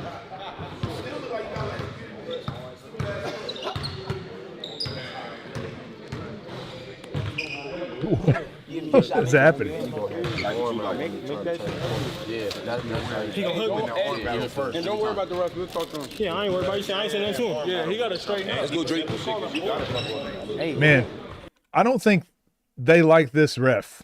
Whoever that is reffing with Lay. I don't think everybody likes it. I'm already hearing about the ref now. Heard about him all night last night listening to TNC League. Outside the frame, downhill. Wow, man.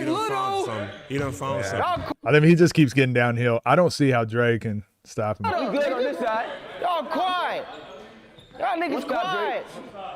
Y'all niggas quiet now. Y'all niggas quiet now. Y'all niggas quiet now. Oh, my Lord. Yeah, when he decides to go downhill, it's just like easy bucket, Y'all right? niggas quiet as fuck. I see it on all y'all faces. Nigga, shut up, nigga. Touch me again, I'ma knock your ass out. Short. Bum ass nigga. Ah, nigga. All right, let's see if Dre elects to take the jab three. Keon's got a hand in the pocket now. That's a block. Strong drive. Remember what I said, Lord? Do you guys agree with my assessment that like this matchup is just whoever decides to drive downhill more often? Zach told you about that shit.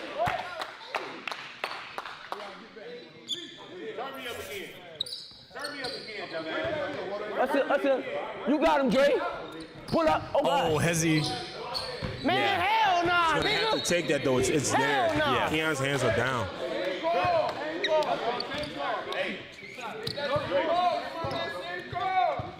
Man, it ain't no same call. You shut up. I got you. Do your thing, John. You dumbass. No Diddy. Dummy. You dummy. Dummy. Is he wearing the Google glasses? Dummy. Like, are those camera glasses? Dre get the ball. Yeah. You too? Nigga. Keon, right wing. He's had a lot of success getting to the basket. Not happening. Oh my God. Oh my God.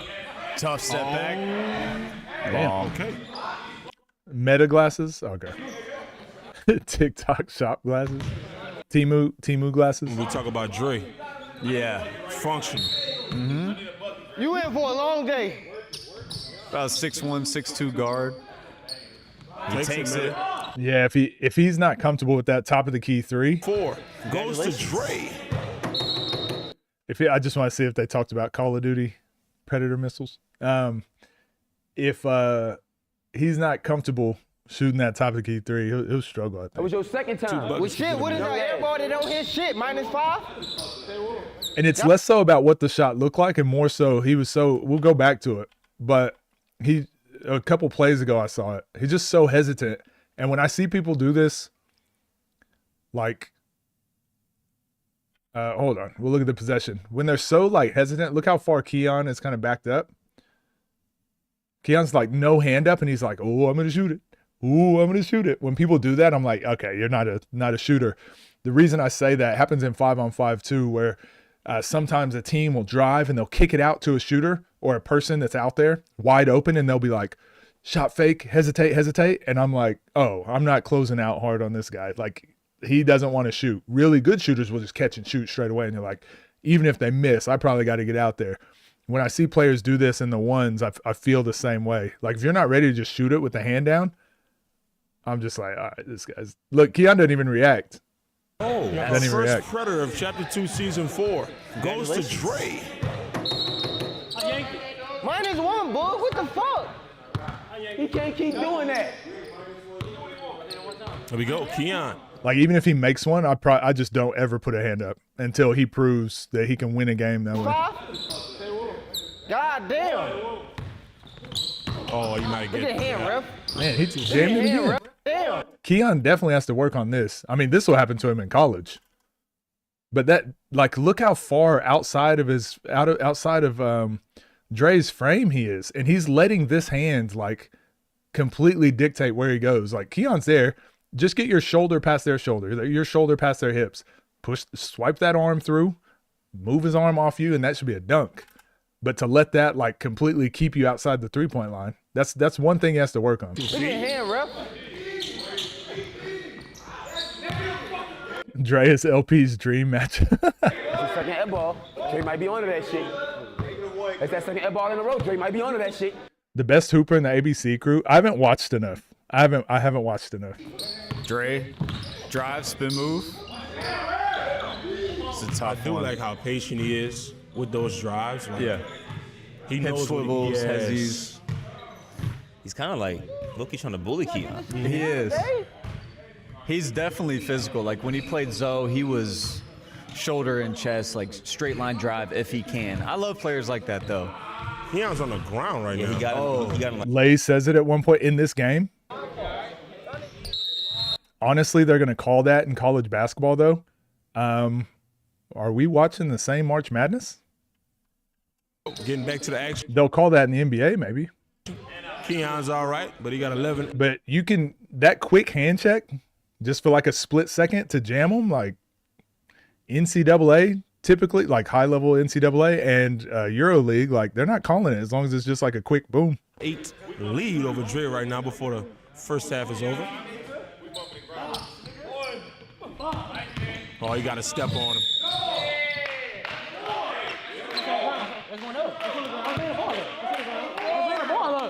Hey, you athletic enough. What you got? Going up. That's 4, Dre, Keon at the line, up 3. Connects 12-8.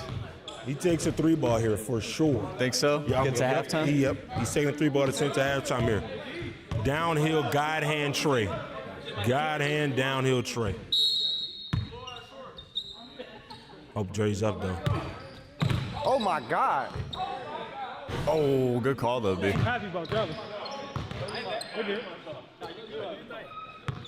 Dre. Every time. Playing off 2 every Nice. time. Oh!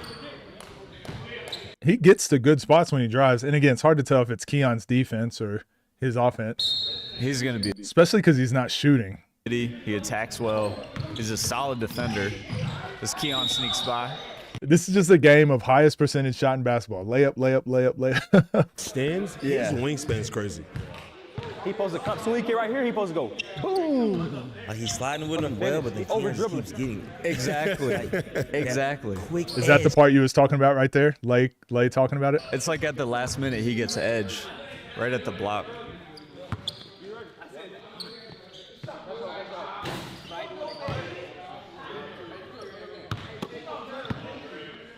One stop, Key. Hand, Whoever- hand. He can shoot it. Whoever gains some weight by the end of the game will win. He thinking Dre about thinking it. about it. Pump fake. Oh. Bumping again off 2 feet. Again, this is just not great. This is not great defense here. A guy that does not want to shoot the ball. And this is what I mean. This is pretty bad defense by Keon.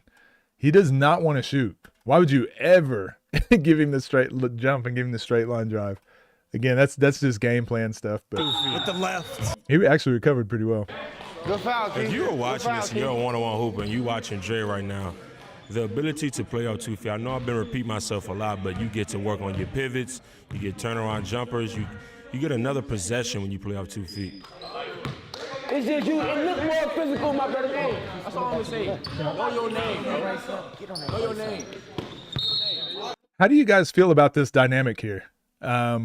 Players being on the court, being able to talk and give quick pointers. Yeah, we're gonna make me say pause. I I don't want to give my opinion on it. I don't want to sway y'all's opinion. Please be honest. I kind of like it.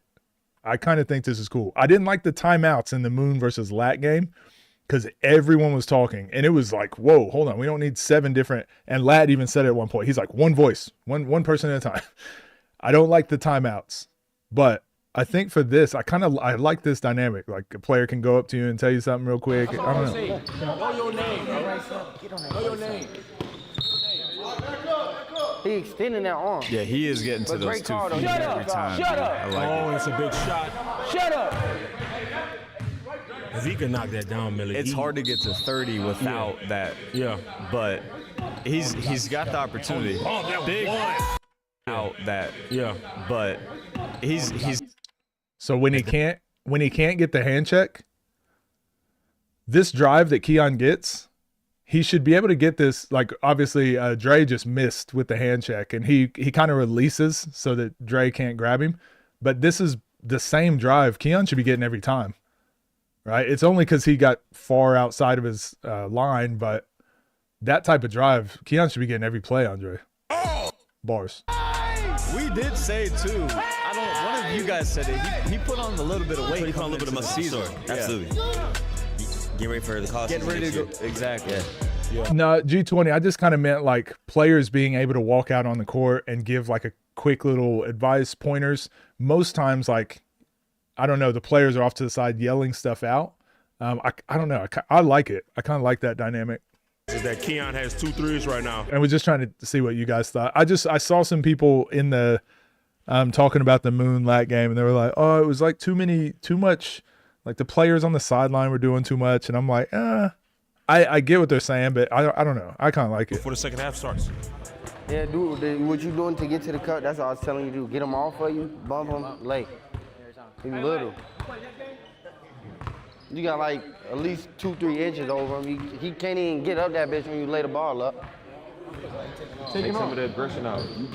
The whole team. Yeah, so I think the antics part of it, you know me, the antics or whatever, I'm not a huge fan of the like antic side of it, but the walking onto the court and being like, hey, blah, blah, blah, like quick advice or like, hey, remember this? I think that dynamic is kind of cool. I got you, G20. I got you. Right. He's talking about the end. He's talking about the end. Yeah, he's talking about the end. All right, here we go. Here we go. Second half underway. Keon got a 15-9 lead. Yeah, I'm never really an antics guy, but more so like the basketball side of it. I really look good. Stay in it. Like that stuff right there. Like pickups, though, out of those I do. floats. Yeah. It looks like he's about to drive. Yeah, street star. It's very street star vibe. Back to the paint. Gets Travel there. again. Pivoting. Staying strong. Maybe a little 3 in the key action. What's that? What happened there? Did he miss? It might be a little 3 in the key action. That is a rule too. And one. Davo IG live. Yeah.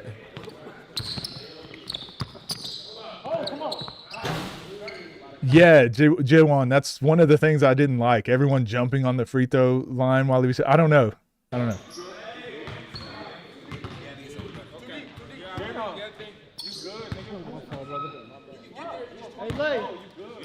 Predator layup. Here we go, Drake. Left slot. Oh, it's there. It's there all the way. He can shoot it at any time. Oh, he's thinking about it too much. Like he's not missing bad. Like you got to be willing to shoot that shot. You got to be willing to shoot it. If you're not comfortable shooting the triple threat 3, I think you should just continue to attack. Keon. Millie said the exact same thing I just said. Great drive here and great recovery. Comfortable shooting the triple threat 3, I think you should Good drive. just continue to attack. He wanted to dunk it. That was nice recovery here. Keon. Ooh, he got a piece of that. Oh, He wow. did. Great recovery there. That was Lamoon James-esque. Yeah, He ain't got no love. He's quick twitch.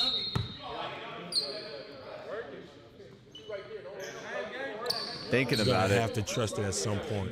Yeah, just let it fly. It's a foul. Pull up coming. Good defense. Yeah, Good his- discipline from Keon staying down. The problem for Dre, like, because you're not willing to shoot this shot, like, look at the head start that Keon has to play defense. And then, like, look how far back he's playing. And he still doesn't have to guard. Hesitation, comfort dribble. Okay, yep, comfort dribble. He never like put his foot on the gas and went to the basket. So Keon didn't have to defend this whole possession until he picked up the ball. Now Keon is free to jump, free to challenge, do whatever. So again, just trust, shoot threes, drive hard to the basket. That's going to be a winning game plan 80% of the time. And now when both people are executing that game plan, okay, now we get into the nuance and the context. Stop thinking about it, Dre. Get to it. Dre, you got to trust it at some point, brother. Step into that shot with confidence. That dumbass ponytail. You work. Defense, nigga. You got that dumbass Keon, ponytail. tween. Long. Oh, wow. I mean, this is just waiting for Keon to finish this, right? Keon's kind of settling a little bit this half. He shot 4 threes already. Keep saying basically what ABC crew is saying. Yeah, first half he was to the paint every possession. Oh. Wow. Predator. Simba, negative, bitch.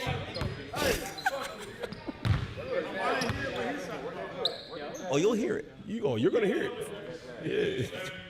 Cut work to the cup. I promise you. Lay him. Keon. Hey. Yeah. Cut work. Yeah, when he releases his shoulder and doesn't get hand checked, like his driving angles are great, but again, he's got to deal with the hand check up there if Dre guesses correctly. But timeout, Dre. I don't think there's a player on the scene more elusive. Elusive, no. So what I'm seeing is on the jab initially, Dre was able to actually slide with him more because Keon was kind of like trying to go at him. But now Keon's kind of going out and down. It's a little harder to guard that.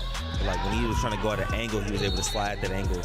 But I think Keon has figured out go more out than attack down. It's way harder to guard that. This is just all layups. This game is all layups. Downhill, so he has to make. That's just an adjustment he has to make. Yes, he has to shoot the jab three. Yeah, he has to make that. Millie? It's just even in his body language, you can tell like he doesn't really want to shoot it. He's kind of thinking about it, and I think maybe you even trick yourselves at times to be confident until you're confident. I wonder if there's any people hate watching. They're like, mid-range doesn't know what he's talking about. He just says bullshit. And then like now ABC crew is saying, we're all saying the same thing. And it's like, oh, okay. I guess he finally guessed right. Confident. So I think these next few possessions, I'm not saying take that shot, but attack, mix it up a little bit. When you do take those shots, just be confident. What's crazy is when Friga had his opening event, he took some and he made some. Yeah. So I've seen him make some. We've seen him make shots. Against Zoe, he hit a lot of really tough pre-watched threes. it. Crazy shots. So we'll see if he has some confidence going into this timeout or out of this timeout. Here we go. Here we go.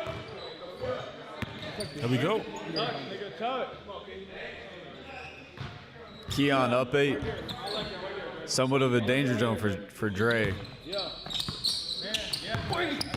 I like that, Dre. Oh. Step through. Oh. That was a great stop. Hold on. He called it travel. Somewhat of a danger zone for Joseph looks like I forgot Joseph was here. For Dre.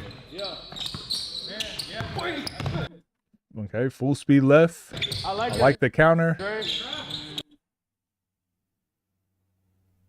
Brother, they called it travel on that? Dre. This is the same guy called it travel. He called it bad travel the other day too, right? Man. Step through. Oh. No. Don't pick that. That is the craziest call I've ever seen. No. In front of my eyes. We had a similar call in the tag team. Yeah, the tag team. That's what it was. Hey, I'm telling y'all. I did pre-watch this. I'm saying exactly what Millie's saying. Damn, that's a legit step through. No. Wow. No. So right there, I would be interested in the explanation. Did he move his pivot? Like, what was the reasoning that it was? Because technically, if we're gonna do the actually your pivot foot slid whenever his pivot foot does slide, right? Like, but this is the part about calling travels in basketball that we don't get into this nuance, especially in one-on-one. Like, look where his toe starts. It's right here on the elbow. I'm going frame by frame here. Now it slides, right? It does slide to just inside the elbow.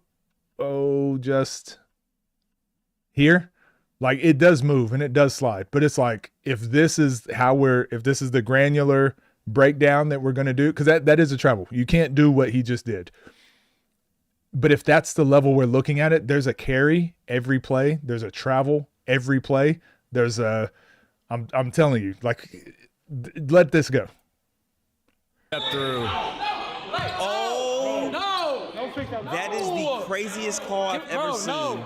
In front of my eyes. We had a similar call in the tag team game. That's a legit step through.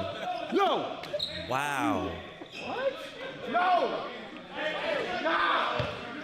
So right there, I would be interested in the explanation. Did he move his pivot? Like, what was the reasoning that it was called from the ref? Yeah. Pivot foot was his right foot. Wow. Because I couldn't see if he moved his pivot or not. Oh, because he went a 3 right there. He went 1 pivot, 2 step through with the non-pivot, which is legal. Right. But sometimes people drag the pivot. Listen, I'm trying to be a devil's advocate. It looked clean for me. Yes, it looked clean to me too. But wow. 17-9, Keon's up with the ball regardless. So at that point, does one ref step in and be like, yay or nay? Or? No. I don't think you can. No. Keon, no. I don't think you can. No. Okay, picked up the ball. Just going to make sure here. Okay, lands on 2. He lands on a 1-2. Doesn't land on both feet at the same time. If you land both feet at the same time, you can pivot. Okay, let's see what he does here. Look. Hey, did you see that? Guys, chat, did we see that? Watch his pivot foot right here. Watch his pivot foot, because that foot landed first. That's his pivot foot. Look where it landed and look where it moved to. It started outside the line here. Yeah, see, look, he's about to jump. And now it's on the line. Travel. Contact. It's not even just for that game. There was a call yesterday. Yeah, a step through with Keon. And then afterwards, the ref was like, "Oh yeah, that's clean." So yeah, you know, he did say it was clean. Yeah. Game shouldn't count. Keon doubles up on Dre right now, 18-9. The second half is Keon looks like he's pulling away a little bit from everything. Yep. He's leaning on him now. He's pulling away. Oh, my Lord. Pull up 3, going up. Oh, short. Quick downhill, Jimmy. You're not going to shoot it. You got to shoot it. It's there.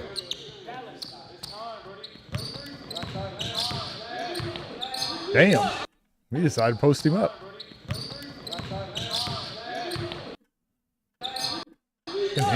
He's trying to play. I think he's overthinking it now. Well, Keon's adjusted to the bully ball now. That wasn't going to work for the duration of the game. I think early in the game, his mindset was attack, and he was being more physical. Now I think his sideline has told him to shoot the ball. Just get downhill. Now he's overthinking his whole game, I think. Good bump, Dre. Good bump, Dre. Hey, give it to him again. Good look. He's not even contesting it. That's a good shot. Those are the ones you got to shoot. In rhythm, hand down, shoot it. That he doesn't look like he believes in it. It's a mind game now. Yeah, it's Terry Jose. If you would have been shooting, you would have found it by now. Foul right there.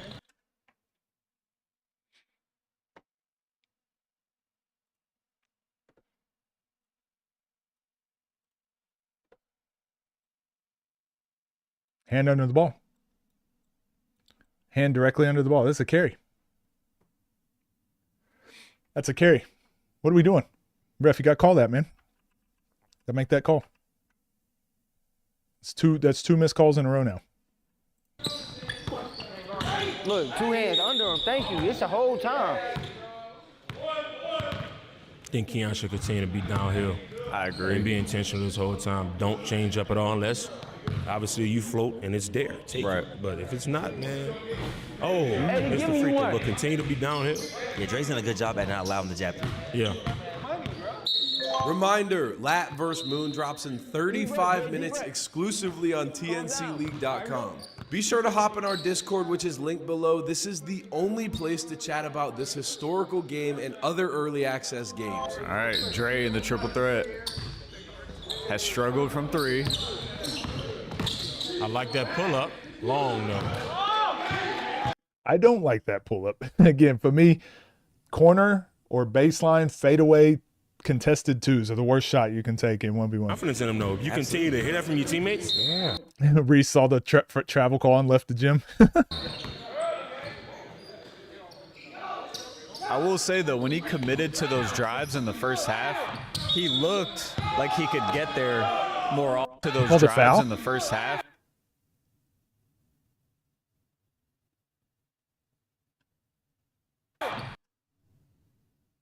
He looked like he could get there more often. Just say, I'm sorry. What did you say? I thought Dre, when in the first half coming out of the gate, like he committed fully to getting to the paint. He was getting 2 feet deep in the paint and getting good looks. Yeah, he didn't even believe in that foul call, did he? Committed to those drives in the first half. He looked like he could get there more often. I don't even think the ref believed in it. Is that the thumbnail? Good call. Hey, Vetrix, great freaking call.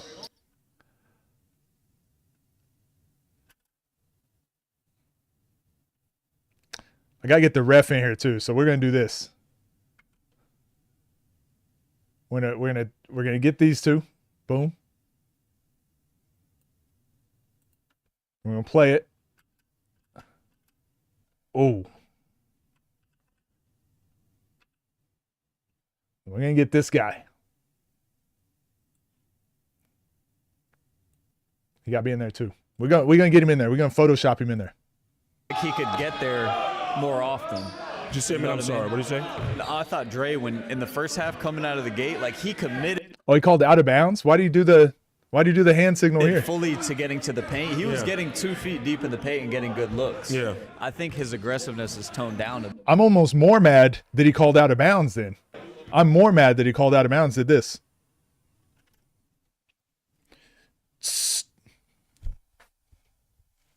Free out of bounds.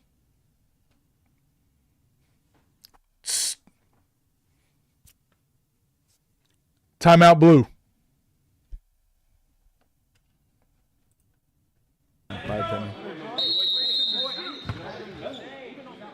Back up, black, back up, black, back up, black.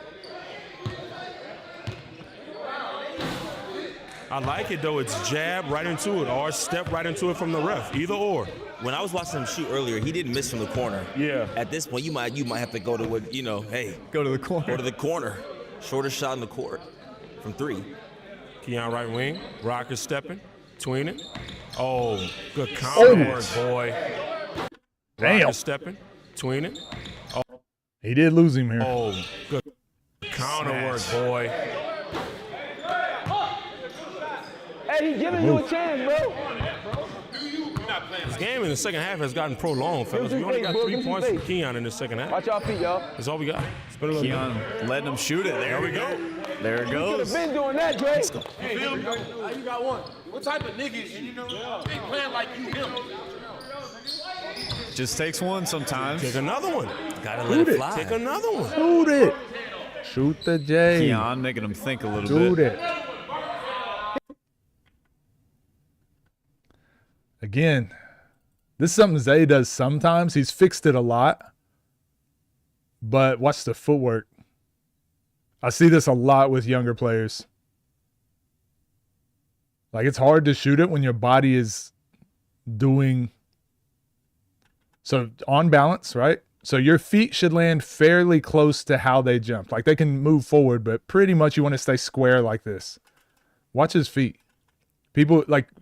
This is great. This is still a good shot. But like twisting to turn to like land on 2 and like almost fall. It's like, how did you get that off balance just shooting a standstill 3?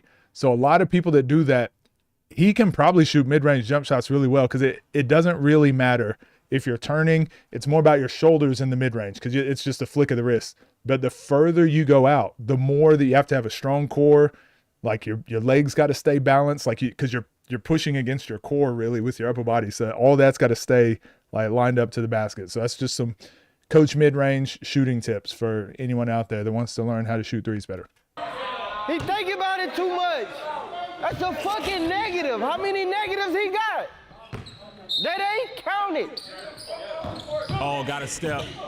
Damn. God damn. God. Intentional.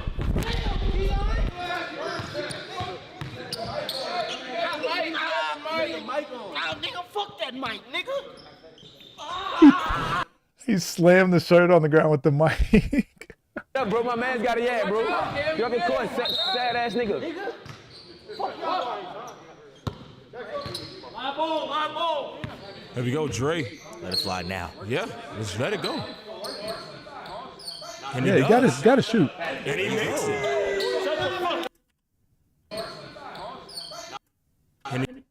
Look at his feet. Look at his feet.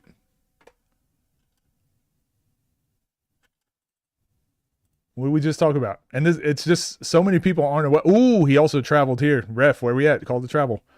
But, like, look at his feet. Oh, travel again. Lift his foot again. But watch his feet. Look how much more on balance his lower body was than that last time he shot. Still not perfect. Like, right? Like, that could still be more stable, but that was so much better. It's just like consistency. Consistency. Keep shooting like that. And he makes it. Every time. If he can hit one more and bring Keon out. Yeah, it changes the whole dynamic of the game. Those 2 threes even just changed the whole game. Now he's attacking aggressively. Oh, my. And this is how basketball works. Yeah. We were just waiting on him to hit a few threes. His aggressiveness comes back going to the basket, and now he's back to 100%. This what these niggas is. This what y'all is. Fucking sour patches, you bitches. I'm sorry, Rap. I'm sorry, Rap. You can't be Lost his confidence there for a second. Oh, down 3. He's grooving in the jab. He takes it. Oh. Down 3. He's grooving in the jab. Now look at his feet. Like, why is his body turning and twisting? He almost falls down. Look, he's almost falling when he's shooting. Oh, my. And it's the same result. I'm telling y'all, kids. I'm telling y'all. I don't usually fix people's shots. I don't usually change stuff because I just say shoot the ball more. But this is definitely something I would point out to him and be like, this is really fucking you up. Like, you got to stop. This is bad. Because he's not a bad shooter. But I think he has this problem and is not fixing it. So sometimes this happens. He's like, oh, I'm a really bad shooter. No, when you shoot on balance, you actually have a good shot. What a way to start the season, fellas.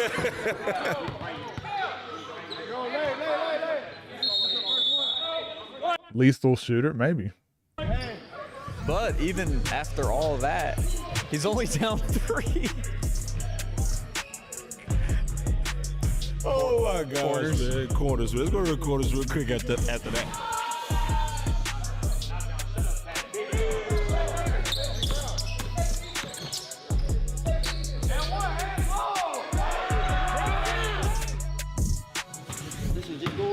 Dunk that bitch and make it later.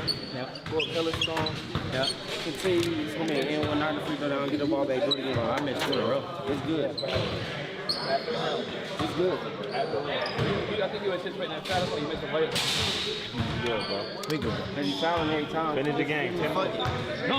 Shot. Keep trusting your shot, bro. You him, right? You him, right? What you tell me? Shoot, bro. Come on, nigga. Play like you him. I need confidence, Stop bro. second-guessing that fucking shot, nigga. Tap 3. That's what we do. You're playing the greatest and going down 3. Bro, you can get this shit done. I'm gonna stop it. I'm gonna stop it at 3 and make it a game. Stay up 1 at a time. Back up. You should be able to just jab through your way the whole game. The only ones you're missing is when you overly jab. Hey, look. And when they say that step shit, bro, 3's kill, my nigga. Don't give him no 3. Look, even touch him early, look, you can put it away. Touch him a little bit, okay? You know what I'm saying? Right now, you're like this. He's elite, you feel me? You gotta touch him a little bit. I will start streaming on Twitch as well soon. Playing good defense, you gotta capitalize on your shot. Hey, you know what I mean? Like, it's hard to get a lot of stops on him. Touch him again. Oh, bro, stay with him. What we doing? And then release your hands when it's time for niggas to score. Hey, it's like karate, man. Here we go. Keon with the basketball after Dre found himself and went on Yeah, the huddles are insane. an 8-over on that. Keon going back to the basket, finishing inside hand. An 8-over. I don't know about this. This is pretty good defense. Like, you can't bail someone out, like, jumping backward. That's pretty good defense. He finishes anyways, but I don't like that foul call.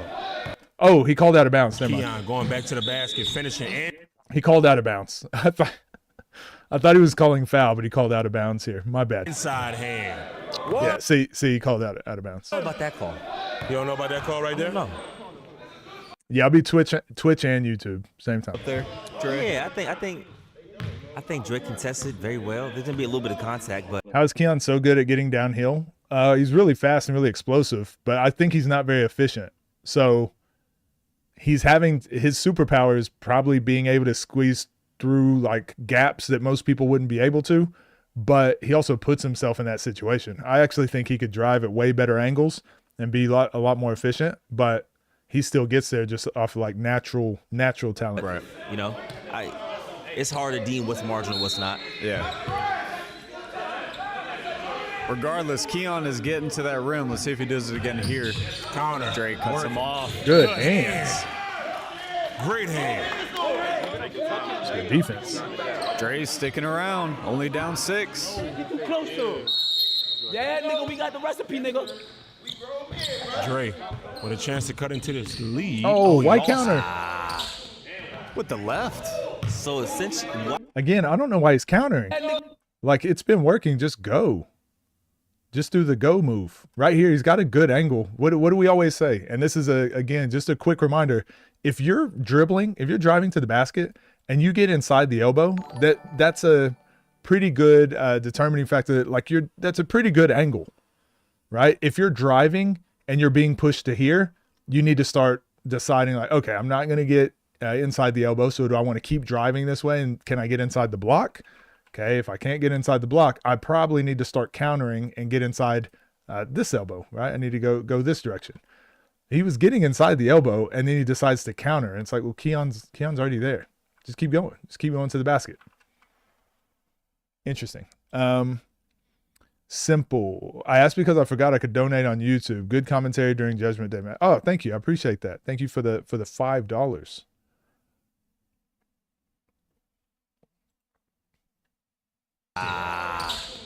With the left. So essentially, wow. Fred B. Damn. I don't necessarily agree. It's not necessarily a predator if you're shooting it with the opposite hand, highly contested bailout shot, right? Like, that's a different thing. Whoa. Ew. First time we're really seeing, like, finally, okay, tough shot making ability coming in for Keon. That was bound to happen. Keon with a 26-17 lead shoots another 3-ball.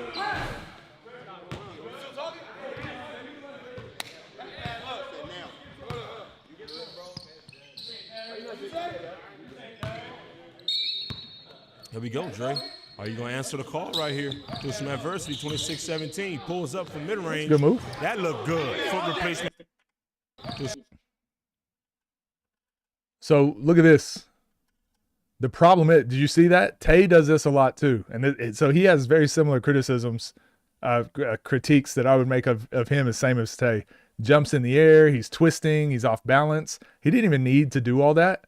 But mid-range, it just doesn't matter as much. Just doesn't matter. Like I said, it's flick of the wrist. He just gets a little boom. He doesn't even like follow through, nothing. This is just like a game feel scorer shot. It's not even something you rep out necessarily. But he seems like a really good mid-range shooter. The problem is he goes to the 3 and he does the same stuff.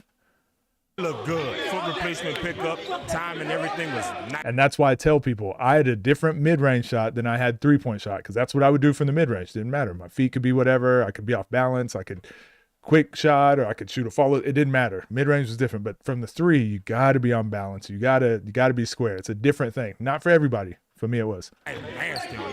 How much would I charge to train? Depends who it is.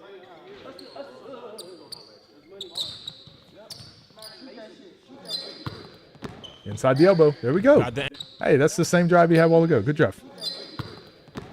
Good drive. He got pushed out too far, but still, highest percentage shot in basketball. Does a good job there. Ends up with like a hook shot. Got the angle. But oh, missed it. Decent drive.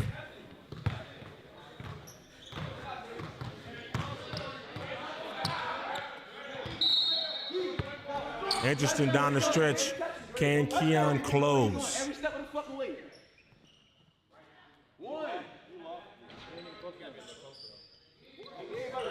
Keon catching his breath. Oh, so they're not counting because he's not defending.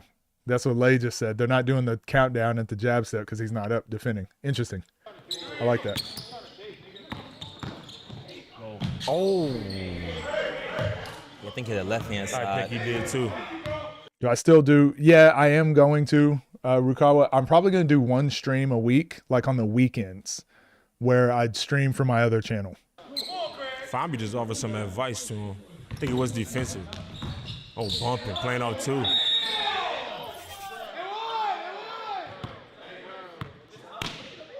Fuck the pretty shit. Go get him. Go get him. Yes, the timely foul. Negative reset.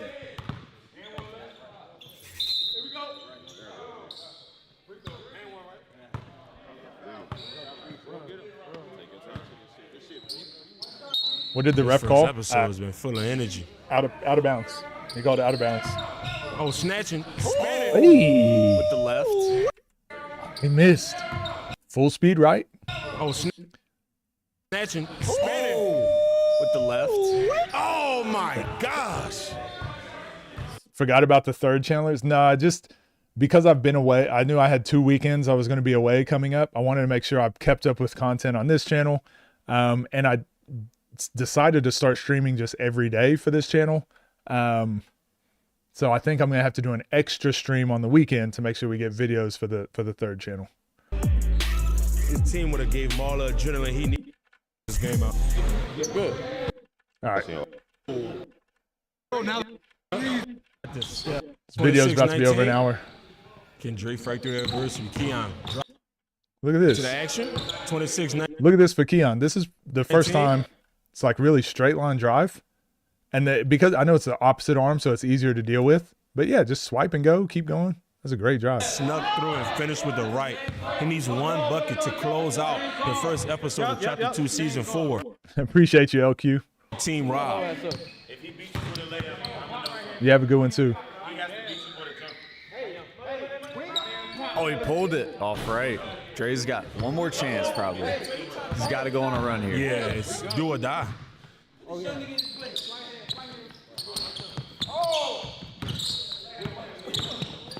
Good discipline there from Keon. Great discipline.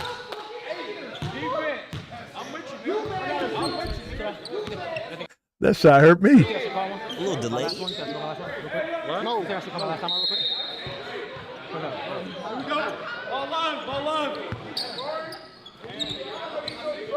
There we go. Keon with a chance to close the first episode.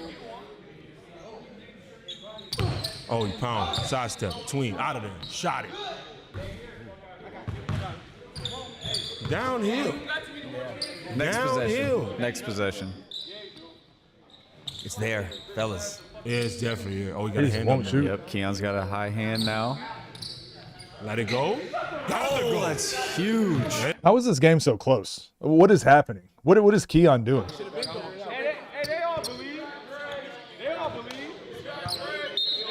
See if Keon pushes up a little bit here. Crunch time. If he does, Dre will attack. Physical athletic guard. He's traveling him. Oh, good pacing. Good pacing. Good pacing. He's just off the hour. He's actually got off like quite a bunch of good shots. He could have won this game for sure.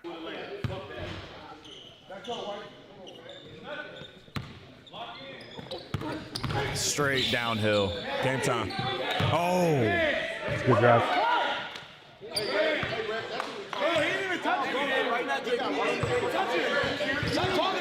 Dre's biting down. Yeah, he's locked in down the stretch right here. You're gonna have to really score right here if you're Keon.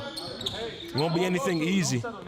Big shot coming up. Yeah. It's there. Take it. Yeah, I think it just looks like a travel because of the other ref calling the travel. Usually I just don't even focus on these at all. Gapping them perfectly. Yeah. Met him right at the summit. Just like you said, Mills. Great possession. Yep. I'm gonna Damn. back into one. All right. Sorry, ABC crew. Trying to get through this one. My video about to be 4 hours long. Oh. And then I just got spoiled. Damn. All right, a bucket for game. right. Drives right. Right off Game glass. time. All right, a bucket for game. What an interesting Drives game. right. Right off Game glass. time. Keon takes the first episode of Chapter 2, Season 4, as we get back to the essence. We might have to. See you in the second episode.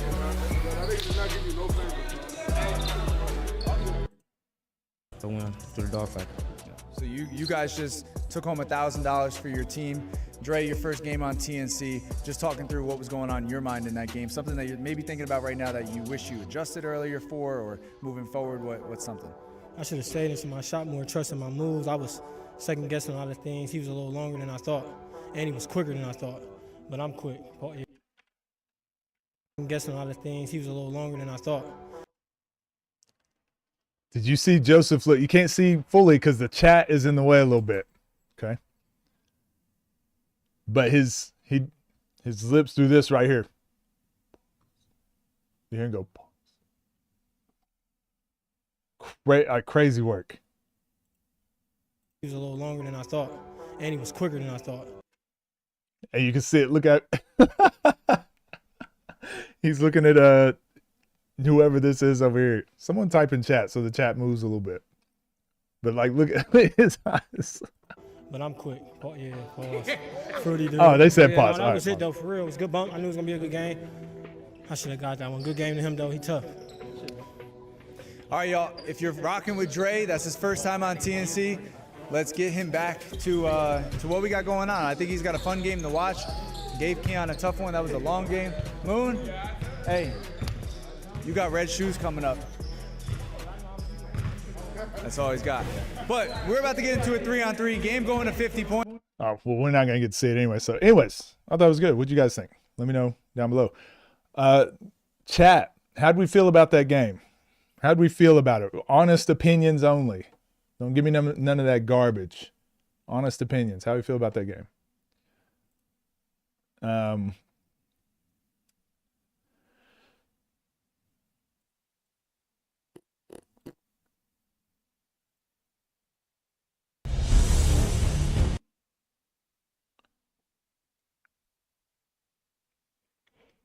Made it, yeah, I agree. Keon's worst performance. Made it tough on himself. It was a doozy. 7.5 out of 10.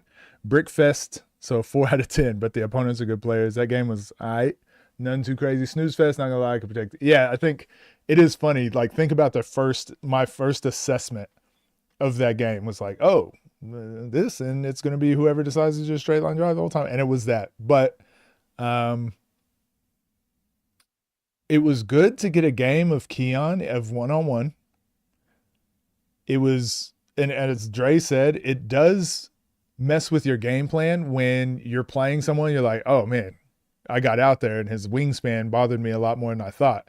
Once you're already out there, it's tough to adjust. So just something you got to learn and something you got to game plan a little bit better for your opponent. So that could definitely be why we didn't get a polished product, but I liked it. I liked it nonetheless. Neither of them playing defense made it, and more so because Dre just wouldn't shoot the ball. He just wouldn't shoot the ball. Even if you're missing, like, just keep shooting. Day does that sometimes where he's like, shoot, I'm just going to keep shooting. Eventually I'll find it. That's at least then he got Kel with that shot fake at the end, and he went and got a dunk. And it's like, man, sometimes you got to keep shooting just so you can eventually still go get layups. Games are all heavy hitters, aren't always involved. You know what? I think that's the most important takeaway from this game. Sometimes having players that are the, like, not middle tier, because I want to say Keon's probably a little bit higher than middle tier for TNC, but like the Dre's, a middle tier guy playing like a lower tier guy, I think, or a newcomer. I think those games are super important. Good game for rookie 1v1ers. Yeah. And I think the reason it probably had left a sour taste in most people's mouths is it just wasn't it. We think, oh man, Keon is like, he could be number 1 or number 2 or number 3. Like Keon could be this. And it's like, yeah, but hold on, slow down. Keon actually still has a lot more to do in the space. But that was fine. Good game. Watching you in the clinic, just got stitches removed. Yo, what happened? Got deplaned. Oh, damn. How long were you on you were on there for like an hour? What tier is Pat? Yes. I like almost all 1v1s when I actually know both players. That's a good point too. Keon versus Scar is that, yeah, someone said that. It might have been you saying that earlier. I think that'd be a great game. Not every game is going to be top 5 talents. Agreed. I think OTD should have took the Keon approach with LP, would have kept his stock up instead of throwing him to the Wolves. I disagree with that.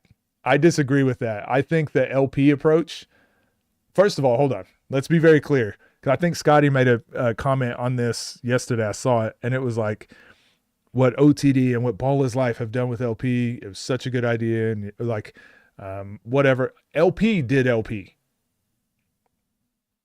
Right? Like LP just came onto the scene and he promoted himself. It promotes itself. Like no one was in control of LP. That's what made him so polarizing. That's what makes his game so highly viewed, and it's must see TV every time LP is on the scene. Keon and LP are very different people. So comparing them already kind of doesn't make sense. But at the end of the day, if LP were playing all new guys over, if he just kept playing Pep over and over and over, people would be like, all right, like we're over this. But the fact that he does play the heavy hitters is what makes him so appealing and what makes him so interesting. I think the key, like LP's got 10 games in the scene, and Keon, we just saw his first YouTube game ever. I think that approach, playing more games, playing more talent, is always going to be the better route, right? Oh my gosh. Like just joking, I'm assuming? That he was screaming that at someone else, or he would just, oh, the hell? You going to call out Keem? Key is definitely not middle tier. I think he is. Hold on. I think he is middle tier.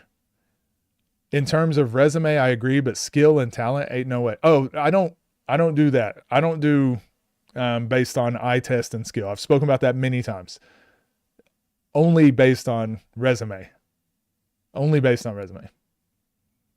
BIL has started doing rankings first. If you want a committee, you should reach out to the ABC crew. Okay. BIL has started doing rankings first. Nice. I'm glad it's a competition.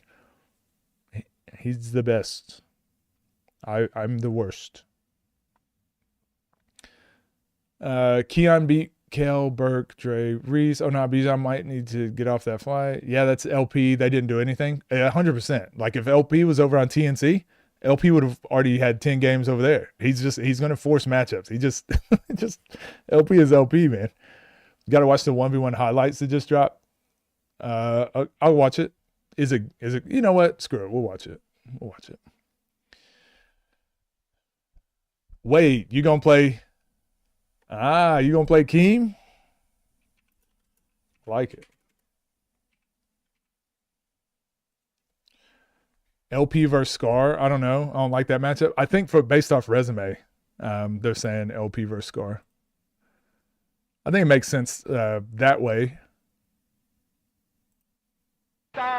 Oh, this is just like the Manny goes off on LP. Backcourt connection talks about Zay LP. I feel like I've already seen most of that stuff. I don't really want to get into that drama side of it. Kept posting clips of LP talking crazy to everyone, though, before we seen him, so I agree to an extent. Yeah, but it's because he talks crazy to everyone that there were clips to post. If there were crazy clips like that all over the place on TNC, they'd be posting them too. Like, LP is just a viral personality. He's just a viral human. Viral personality. A kid is the reason I just got... Did you have to be somewhere at a certain time? Keon not proven yet? I mean, proven as in what? Yeah, of course. Of course, but not He's not Moon. He's not Rob. I don't know. Can we watch the 2v2? That's what we're going to watch. That's what we're about to watch next.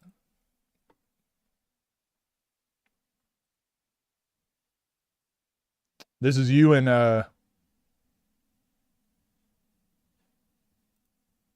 dang. Bijan Kima's box office. I agree. What do you think is next for Ryan?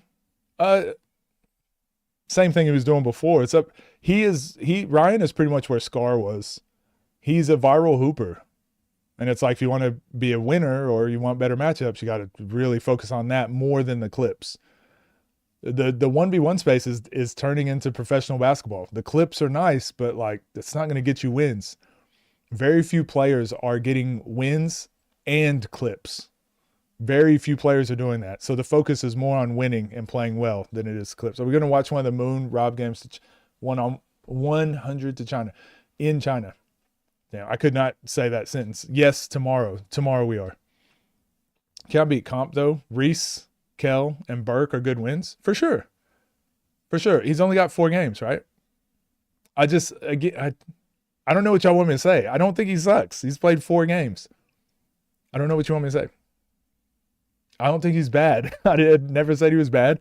I just think players not having games, it's really hard to hold them in the same regard as someone like a Moon or like even the Tays. Like it's hard to hold them in the same regard of players that have played a bunch of games.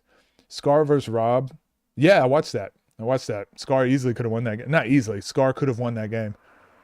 Does eye test and skill hold any weight? When I'm trying to predict a game, it does. Eye test.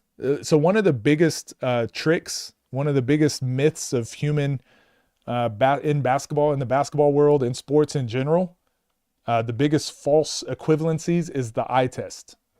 It's people are not good judges of potential. They're not good judges of talent and skill like they think they are. The eye test is good if you have a trained eye. The good eye test is good if you have context and if you understand the nuance of like what the game is.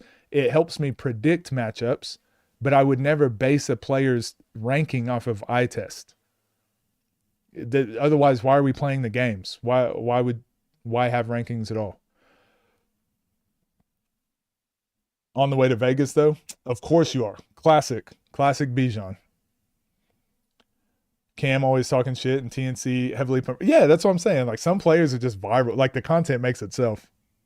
Tuned in for more breakdowns. Yeah, we're about to watch Bijan and Dang. It just dropped. Bijan and D Bones versus Dang and Lefty. Should be a good one. Just came out yesterday. TNC says Keon's the most potent scorer.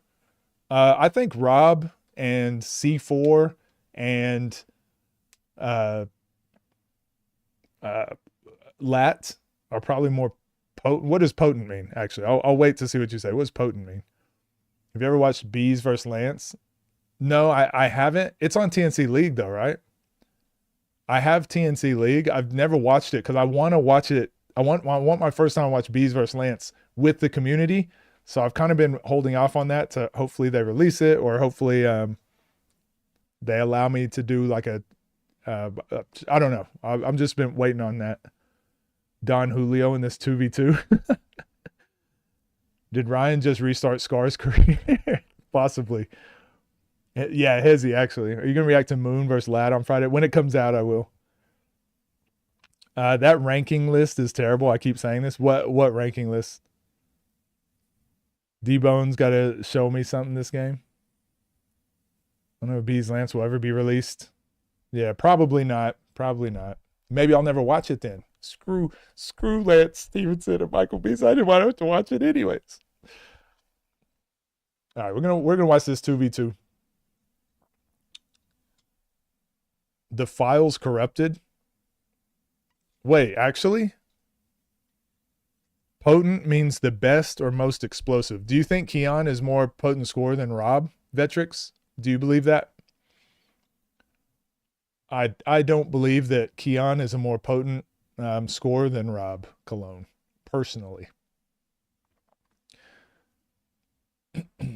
I asked K-Money another question, too. I don't think I ever got an answer to it. Oh, no. K-Money just told me that BL has started doing rankings first, so I need to reach out to those guys to do rankings. All right. What's up, gang? Hope you're doing well. We're going to watch this video that just released yesterday. I hit the right button.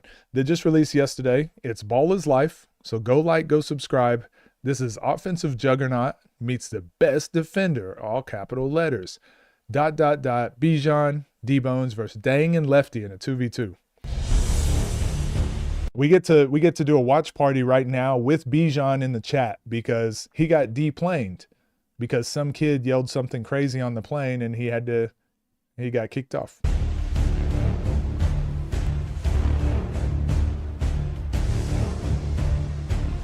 Welcome back, Craig. Oh, C4 and A Millie? Yeah, I mean, those are probably just like talking segments or something, right?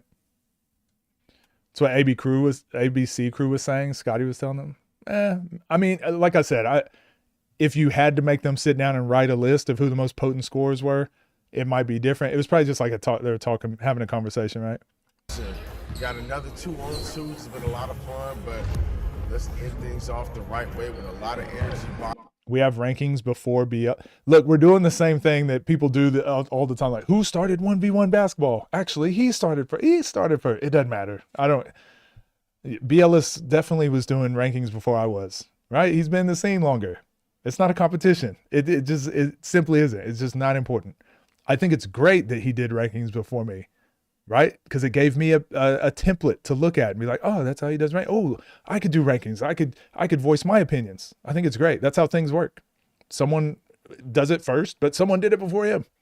And then someone did it before them. Like, this is how it works. It doesn't have to be a competition. The rage bait shot, you're right. I'm getting rage baited. I'm watching this. Hold on. Dev, Bionic, what y'all got for me? I'm not getting rage baited anymore. Matched up with Leffy on his team. This 2v2, they're going to be matched up against D-Bones and Bijan. Bijan, we already know what he can do. D-Bones is a familiar face on the scene on our platform, but I'm really excited to see the chemistry between Dang and Lefty in this game. We saw a little bit more in the tag team earlier this season, but don't sleep on Bijan. Let's get straight to this action. Ready to go. Early. Looks like they're going to play through D-Bones going against Lefty. Good hands by Lefty. Ooh, they put Dang on Bijan. This is going to be a tough matchup for Bijan. He still gets the shots off anyway.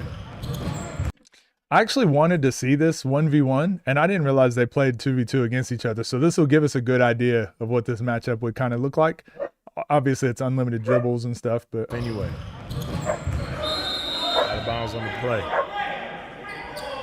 Bijan's actually a different player than one-on-one. I would actually guess that would be a better game than most people would probably say Dang would win. Lefty over to Dang.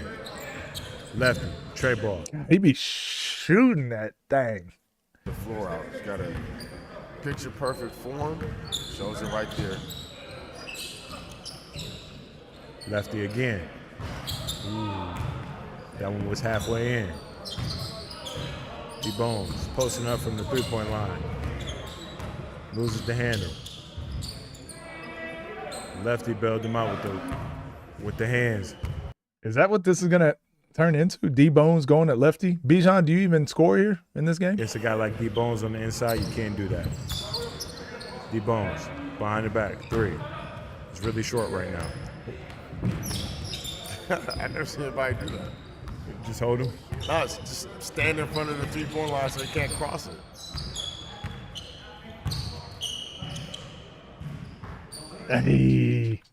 Hey, go at him, Dang. Go at him. He said he got Wingstop shorts on. Go at the dude in the Wingstop shorts. Go at him. Hey, if Dang actually had this in his repertoire, if he had this like consistently, he would be really tough to guard. And I actually do think he shoots better off the dribble than triple threat. Now you got to watch him. The fact that Dang has played through so much adversity and still getting buckets right now is amazing to me. Lefty, step back. I think Scoob's player of the weekend, but I think Dang's right up there with him. 100%.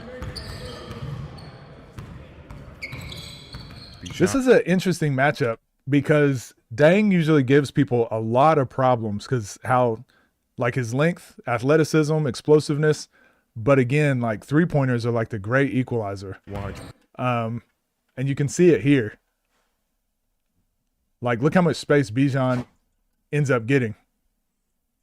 Like now he can get that shot off. Like, that's enough space for him. So then now it becomes like a chess match, like a 50-50. If he overplays, he can drive. If he underplays, he can shoot it. This would be an interesting matchup. Bijan on the attack.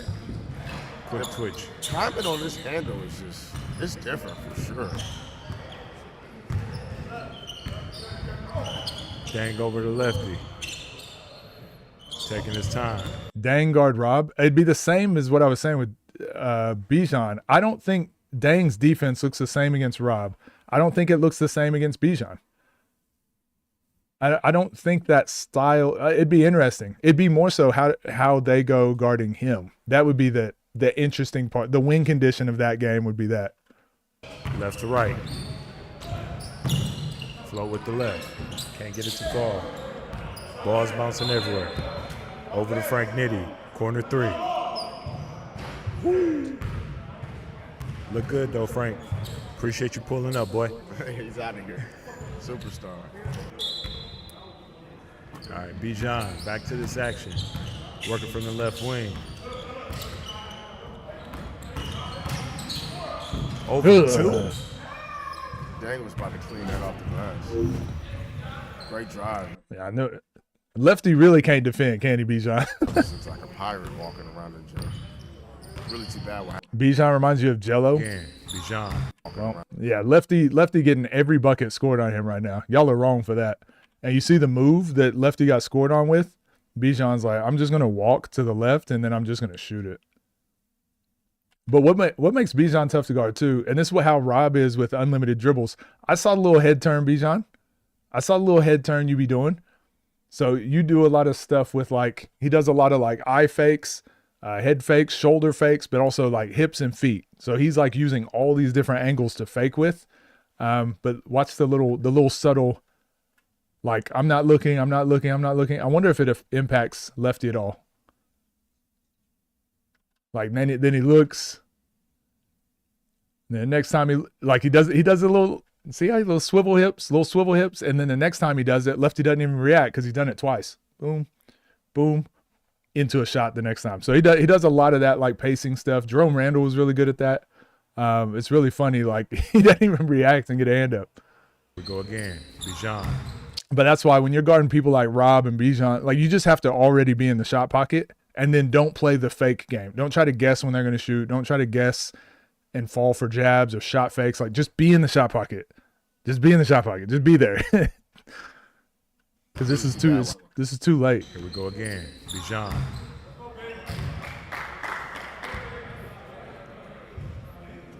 Bijan beating Nesco right now? That'd be a great matchup. You're waiting.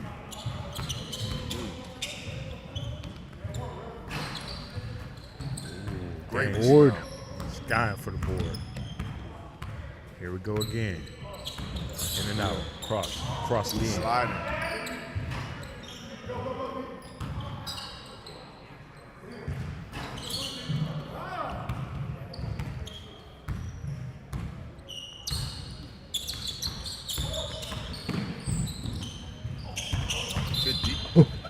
Oh.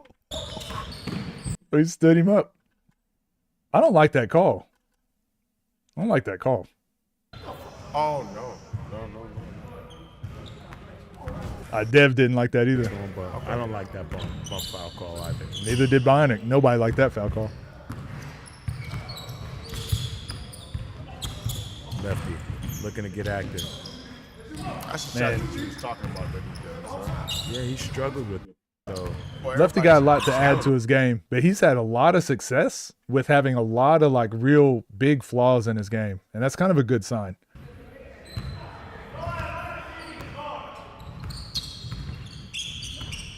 Yeah, I just think it's really tough, I think, as a scorer when someone's allowed to guard you like this.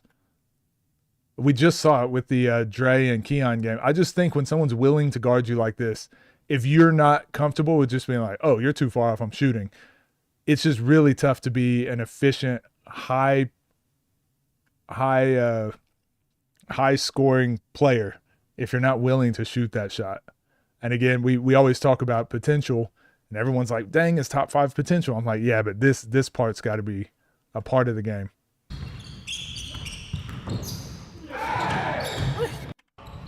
I thought you was about to get dunked.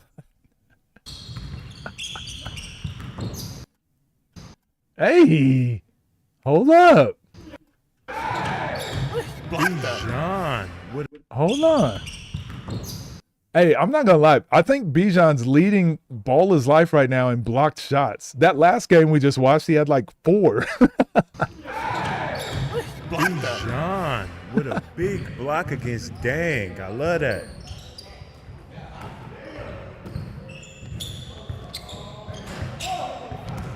I'm not tripping. Right? He blocked that clean. I'm glad you didn't get put on that poster. I'm glad you didn't get put on that poster. I see you, Bijan. You also like that Dang is attacking with bad intentions. Yeah, this is just crazy to me. Just some play. Bijan, you're a little bit smarter than I took credit for. Look at his game plan against Dang, and then look how it completely changes against Lefty. Should be very obvious. His name is Lefty, but we watched him play against Scoob. We watched him play Bruce, and we watched some other games where he really is fly. He does not want to drive right, but like look how Bijan guards him. Just takes away the left side of the floor. I just don't understand. Again, this is, if you want to be an elite scorer, someone gives you that angle. If you can't just drive straight to the basket, if you can't just take, this is why I like the onside step, just one big step, shoulder to chest, like get that angle to the basket. Come on, Lefty. Come on, man. Come on, brother. And then he does a crossover step, shoulders facing away from the basket. Like, you see what I'm saying? Like, this is not going to get you to the basket. Again, newer players, so they got a lot to work on and add to their game, but it's a good sign when players are that flawed and are having as much success as they are. Dang, getting active. Ooh. Dang, getting active. Deep balls for the block. Well, I haven't seen you in team settings. All I saw, I think when I was in Australia, all I saw was your highlights, because I would just see like the NBL 1 highlights and stuff like that. So I remember seeing you in Australia, and I recognized the hair, but I never watched your game and studied. Your 1v1 stuff obviously is a lot more game planning, so I assumed you'd be doing game plans. But the team setting stuff, again, I know it doesn't seem like, I just get baffled that, to me, this is kind of like normal concepts, normal stuff. But isn't it funny, you get on the scene now and you just gapping off of Dang and then just completely shading Lefty to the right. Like, people aren't doing that stuff in this space. It just baffles me that, and then some guys don't have a answer for it. It's crazy. Now, we played in different we were in different states. He balls to the line. Short. Just shooting all around is kind of struggling.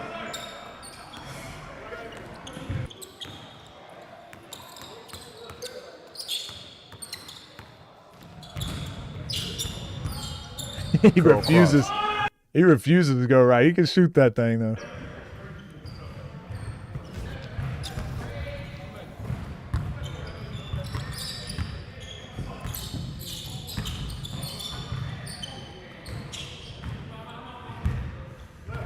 (12-7) ball game right now. Dang on the attack. Step back, pull up, left to short.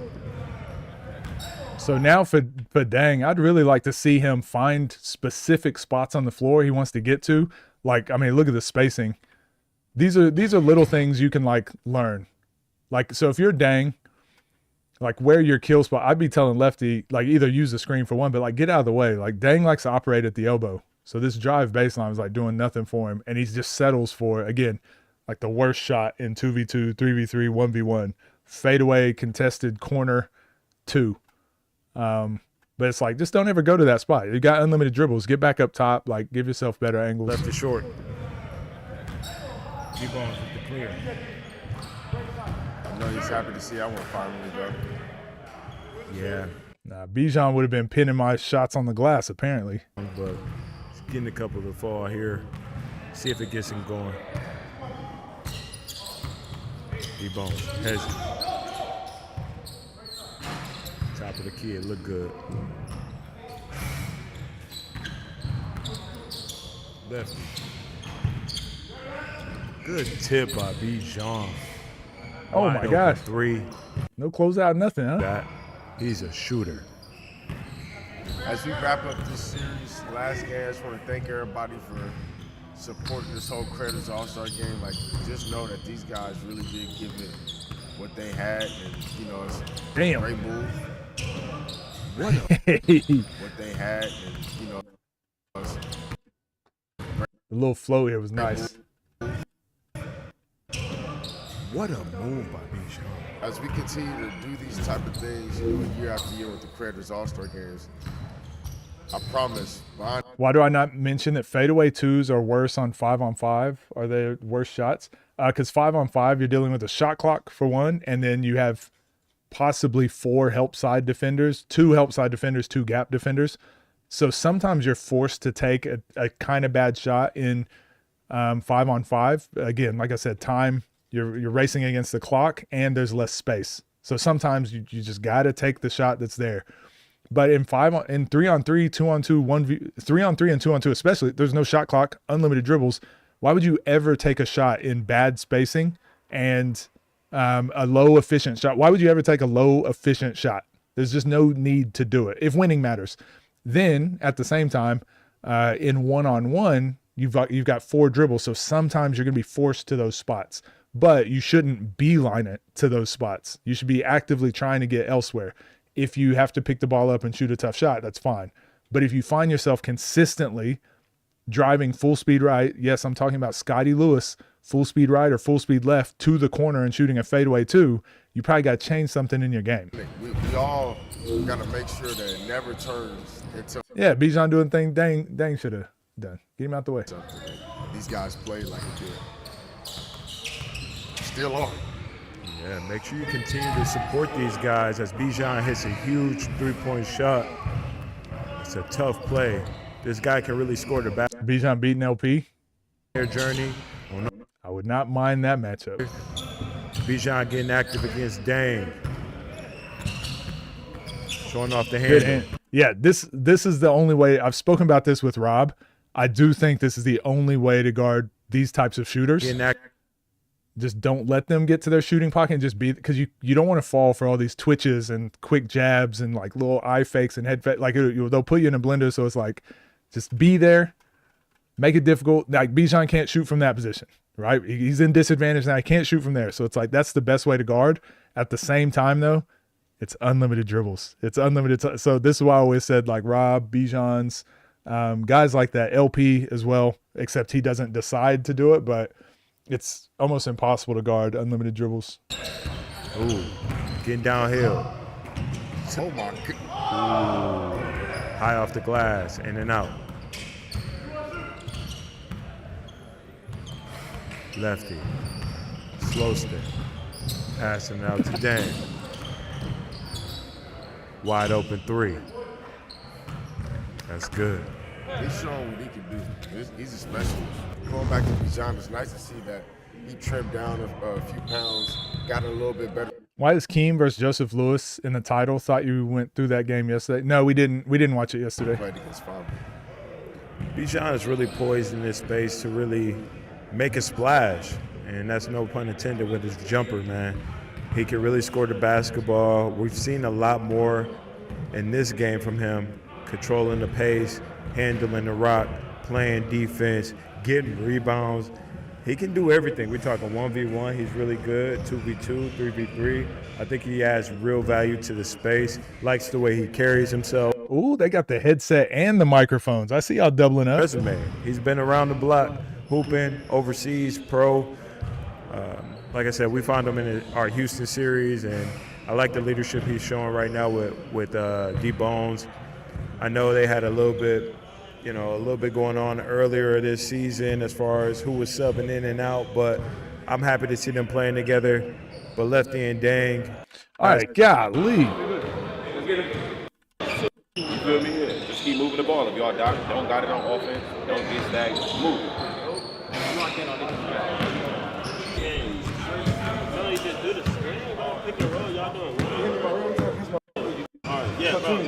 it's only 2 and 2? Yeah. Okay, yeah, bro.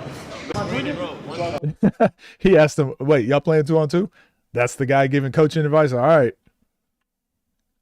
Australia a little bit more often because Bijan hooped out there, and there was a guy named Tarandis that was really good. Oh, shout outs to Australia. Hold on. They're talking about shit. Never know who's watching. I will say we got to go to Australia a little bit more often because Bijan hooped out there, and there was a guy named Tarandis that was really good. That was in the OTD combine. Oh, that was incredible. That was really good. That was in the OTD combine. Damn, that's crazy athleticism. Oh, I found my thumbnail, Bijan. I found my thumbnail. I got to go back and find the thumbnail of Bijan blocking him too, though, to be fair. We'll do both. We'll put this one and then the block side by side. Remind me when the video finished to go back and get the other thumbnail. Dang, and lefty. Barely a gather. Right, straight off the vert. Go screen. Gets right up and dunks that rock. That's what we on. Hey, that's got to go viral, man. He got that pogo badge. Lefty. I put the thumbnail of you crossing Zay and Zay fell down. Hey. Quick trigger. Yes, I did title it Freaky B, but again, though, if you're at home watching this video. Which side is Fambi on? I mean, Fambi said his goal was to play 20 games. So he has to play on multiple platforms to get that done. And I like it. Talk about the good things in this series and the good basketball we're seeing today. Bijan, hedge it, downhill, lay. Lefty just cannot deal with these little twitch movements Bijan be doing. Nice little onside step there. Oh, with the wing stop. Just get better and better and better. Halftime, 20-17. Bijan. Okay, D-Bones. Oh, he got 7 rebounds, though. He got 5 points, 7 rebounds. Bijan got 15. Okay. Bones. 1 block. A lot of people are going to look at that Fambi game and think, okay. Nobody can deal with the movements when you're not hurt. I definitely agree with that in unlimited dribbles. I'm excited to see what your ceiling is in 1-on-1. I'm excited to see what your ceiling is because, again, we've only seen Rob play the way he plays. Like there's not another version of Rob, and now you've come along. It's like another player that kind of has that same shot. So I want to see how that plays out when people are game planning and whatever. I'm interested to see. Yeah, Dane got 5, Lefty 12. Dane got 7 rebounds too. Damn. Polar opposites in terms of shooting and defense. Oh, I thought you were gonna say skin color. Normally ends up playing really good matchups, right? Got more dimensions to it than Rob when I'm 100%, but you'll see. I got faith. Hey, I said it since the first 5 minutes I watched the video against Scoob. I got faith in it. The reason I say I'm intrigued though is because, again, overseas, translating overseas to 1v1, we're starting to see a few players like that. So there's you, but we haven't seen who else has come from overseas and really had success in the 1v1 space. So I'm ready for that next wave of player to start coming in and having success. He's played Zay, he's played Nas, and I've seen him have some pretty good wins on the scene too and dominate. That was an impressive. I will say though, whenever I did watch your whenever you were playing in Australia, I would say Bijan gets to the basket a lot more. I didn't realize you could shoot like this. You were getting to the basket in most of the stuff I remember. The fact that his second game on the scene, he got that and won that game, to me it shows that it's time to start talking about some big matchups for him. I think so too. I think we could see him in some future pay-per-views. He's really wasn't kind of what he did in that matchup. We're all good. I ain't even tripping, bro. We got to attack Bijan though. He's tired, bro. Put him in some action. Put some ghost screens, some slips, some ball screens. Oh, we got to attack Bijan. You hear that? Keep moving. Yeah.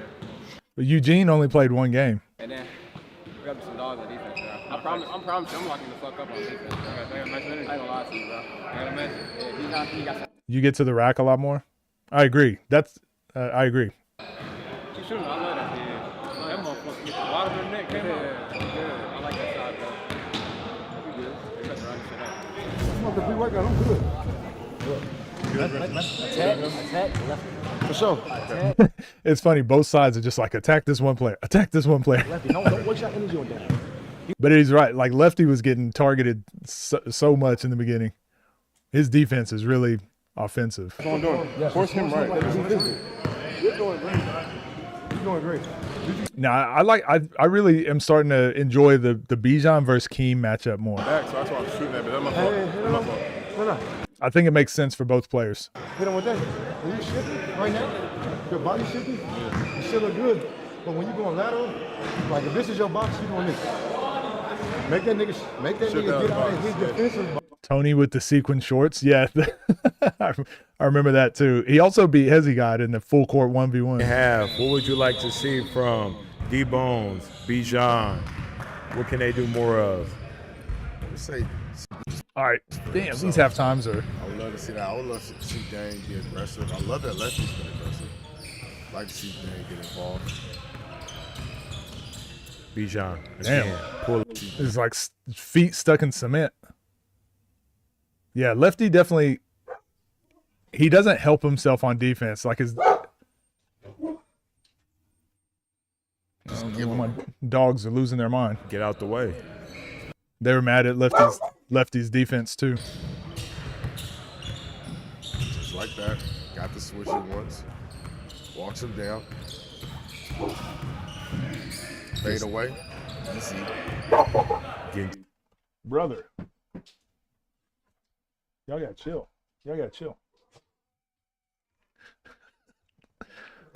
To his spots at will. Easy. Let's see if Dane switches off so easy on this one. What Bijan can do is on full display in this game. Playmaking, shot making. Nah, I don't think that's Bijan's pathway. I don't think that's his pathway to the top 6. Against good defense. Get to the cup. Wow. He's faster than what he looks. More athletic too. Come on, we talked about it. Oh, deep 3, left to right. Look at D-Bones. Good job, D-Bones. Straight to the cup.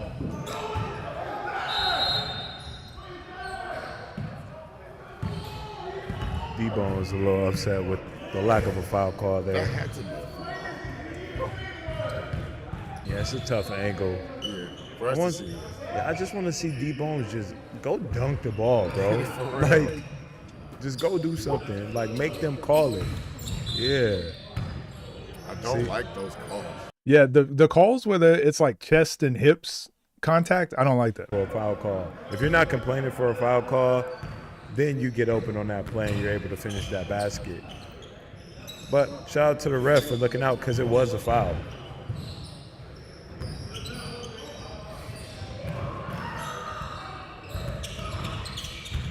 Good job. That's good defense. Oh, he called the foul.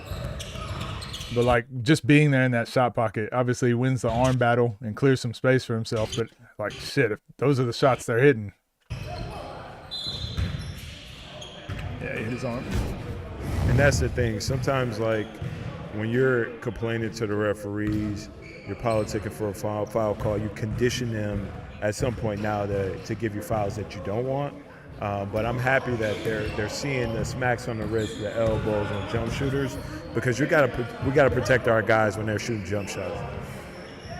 10-point lead right now for Bijan and D-Bones.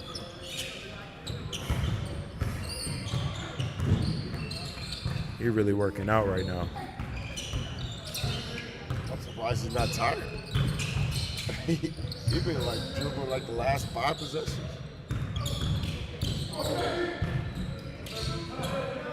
Crafty finish by. Yeah, I want to work with Lefty. There's a lot of very simple fixes that can help him out. Your turn.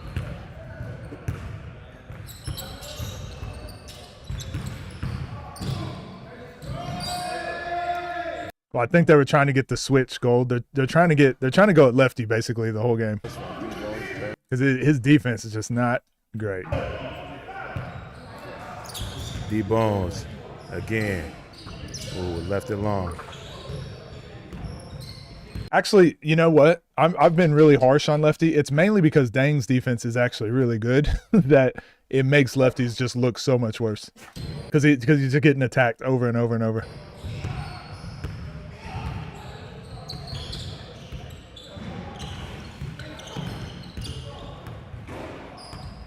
Dang, server in the floor, pulls up for a left wing 3.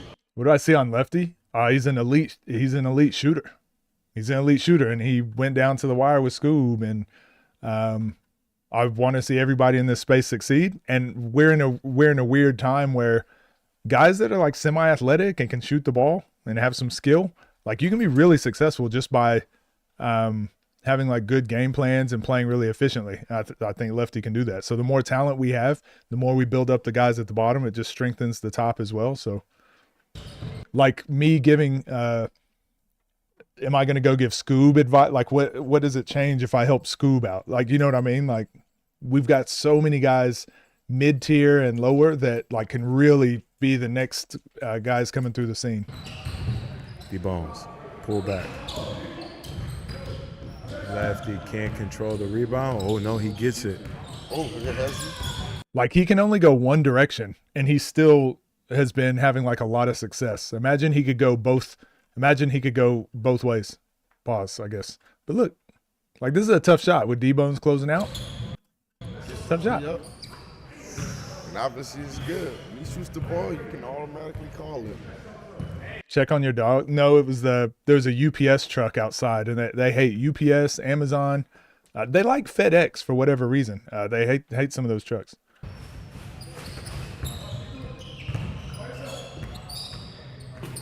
Lefty.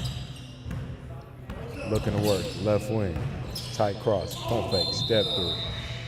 Draws the foul on D-Bones on the play. Is that a FedEx sponsor? Nah, I was just saying randomly. They don't like FedEx trucks either. He never seems like he's in a hurry, but has a tight handle. Hey, y'all got to wake up. Gets to his spots well. So like you said, this must have been like 40th game of the weekend. Lefty again, taking his time. Step back, 3, long. Bijan clears the rock in the corner against the Great Dane. Little hip swivel. That was good defense.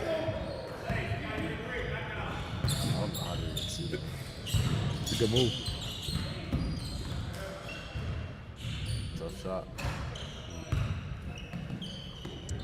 That fatigue's starting to play a factor now. Just like mentally, you can see it. 3 up, 3 good for D-Bones. 2 possessions away.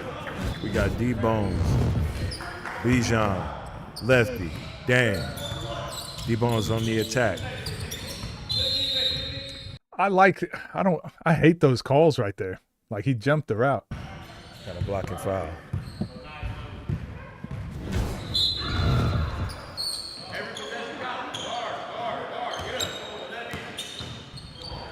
Bijan.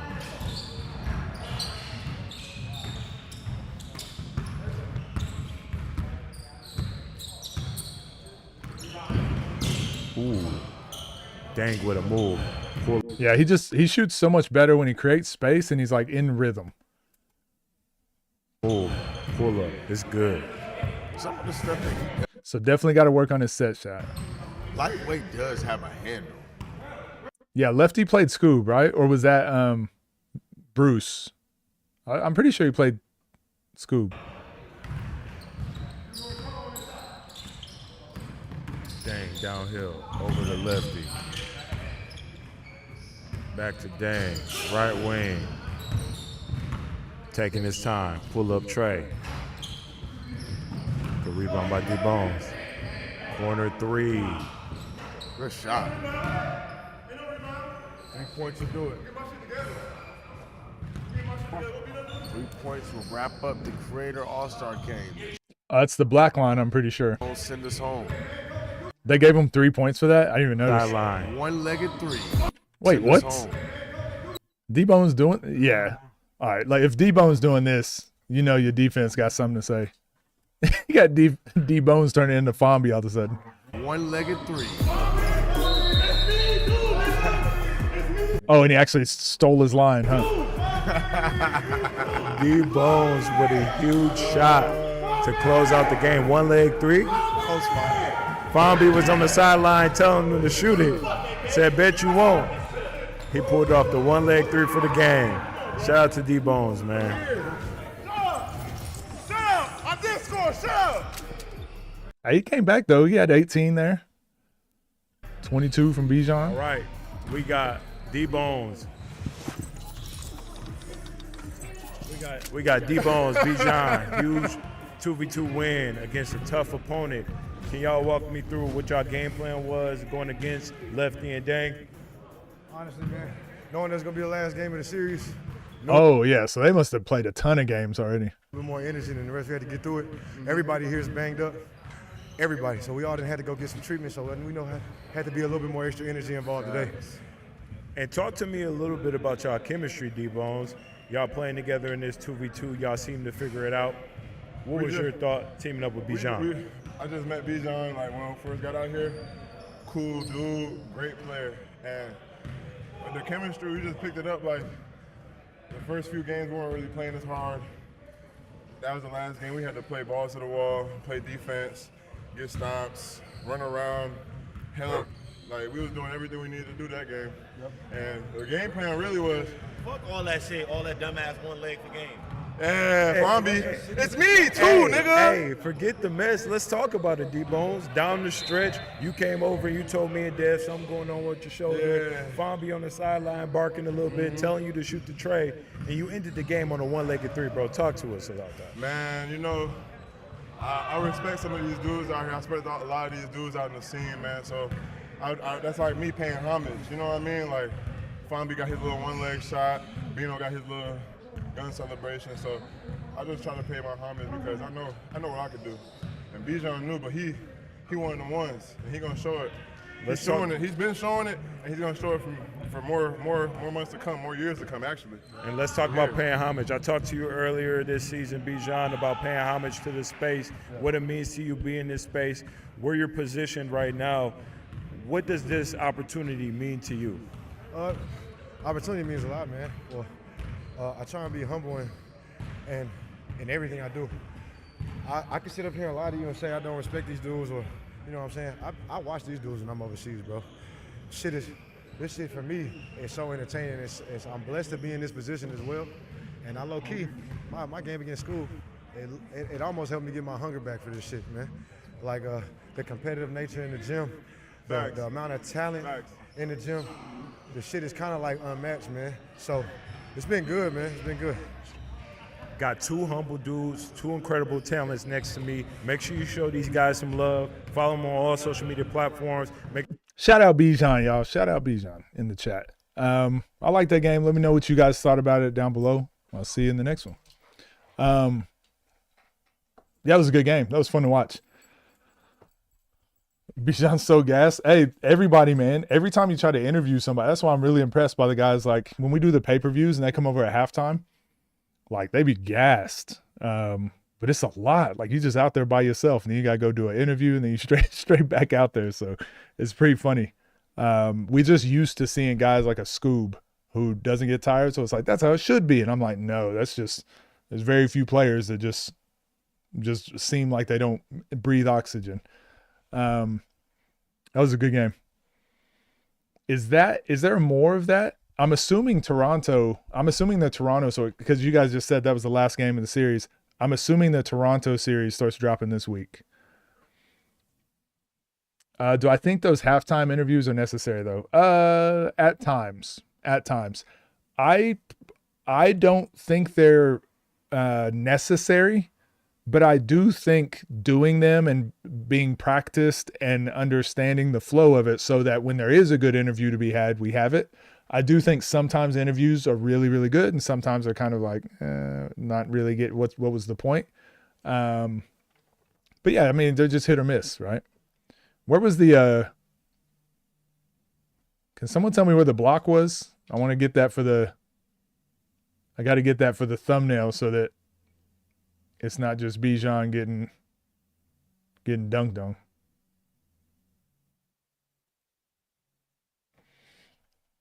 Would y'all ever interview the loser at halftime? Yeah, we've done that. We did that in the pay-per-view. Oh, there we go. We interviewed damn, it was up there. Hey.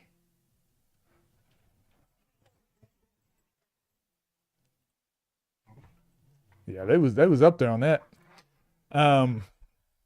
We interviewed the winner and the loser. And we did it in the OTD free stream too. Let's go. We'll look at it real quick because I don't know if we're gonna break down any more videos today. Because y'all got me off track.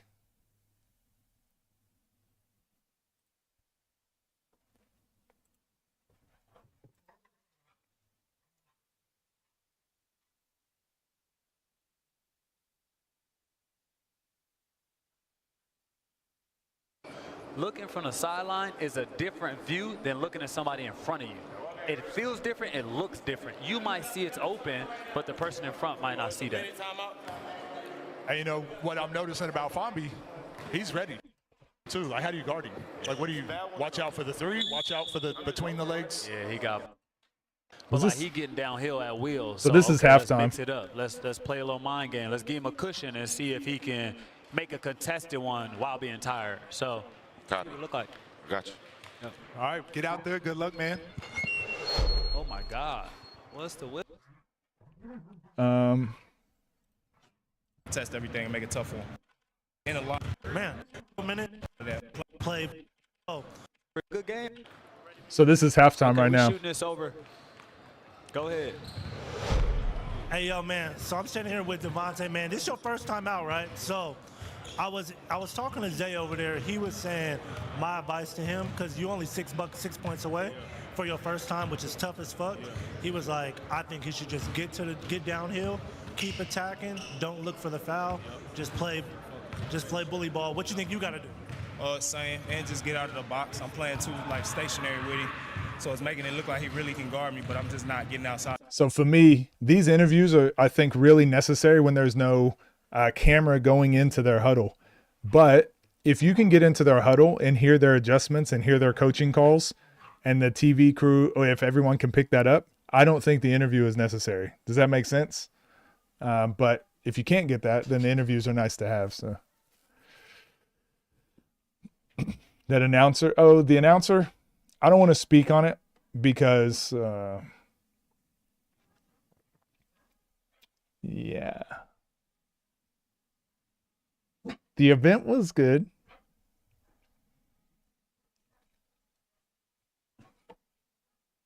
Do we have time? That Keem and let's change it. If 1v1 didn't clip it, what is this? then it ain't clipped right. Yeah, so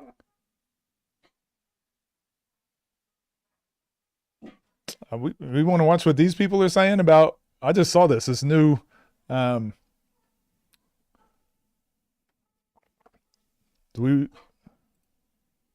dogs, stop barking. Do we want to watch this? It's a 1v1 Hoops Network and 1v1 Hoops talking about this game will change the 1v1 basketball community forever. No, this is old. This other one I saw. This other one, whoops. What was the other one I just saw? I just had up.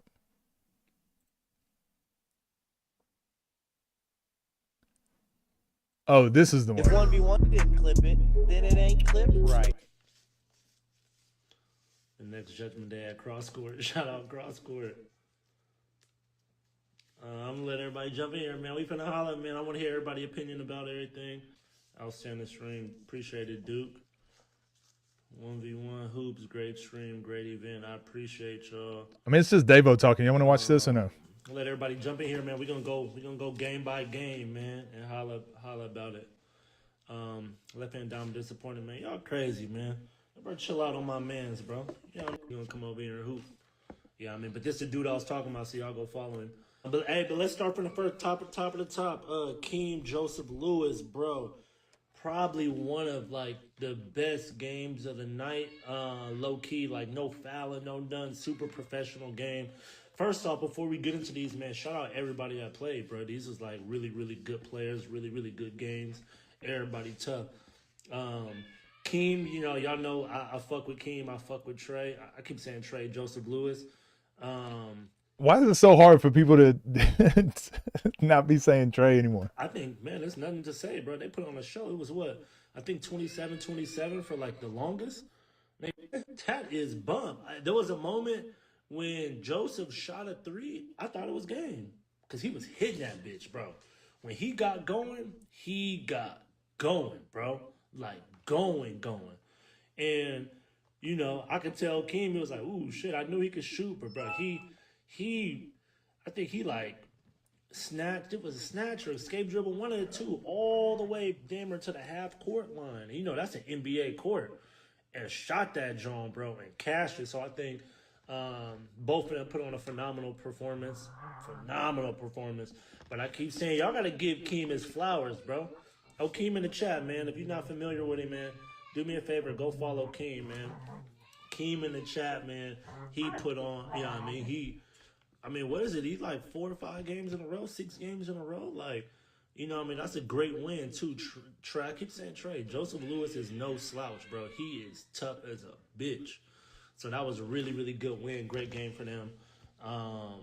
There was nothing I could say about it, bro. It was a point game. What are we talking about? Game 2. Dooley and Bruce. Great game.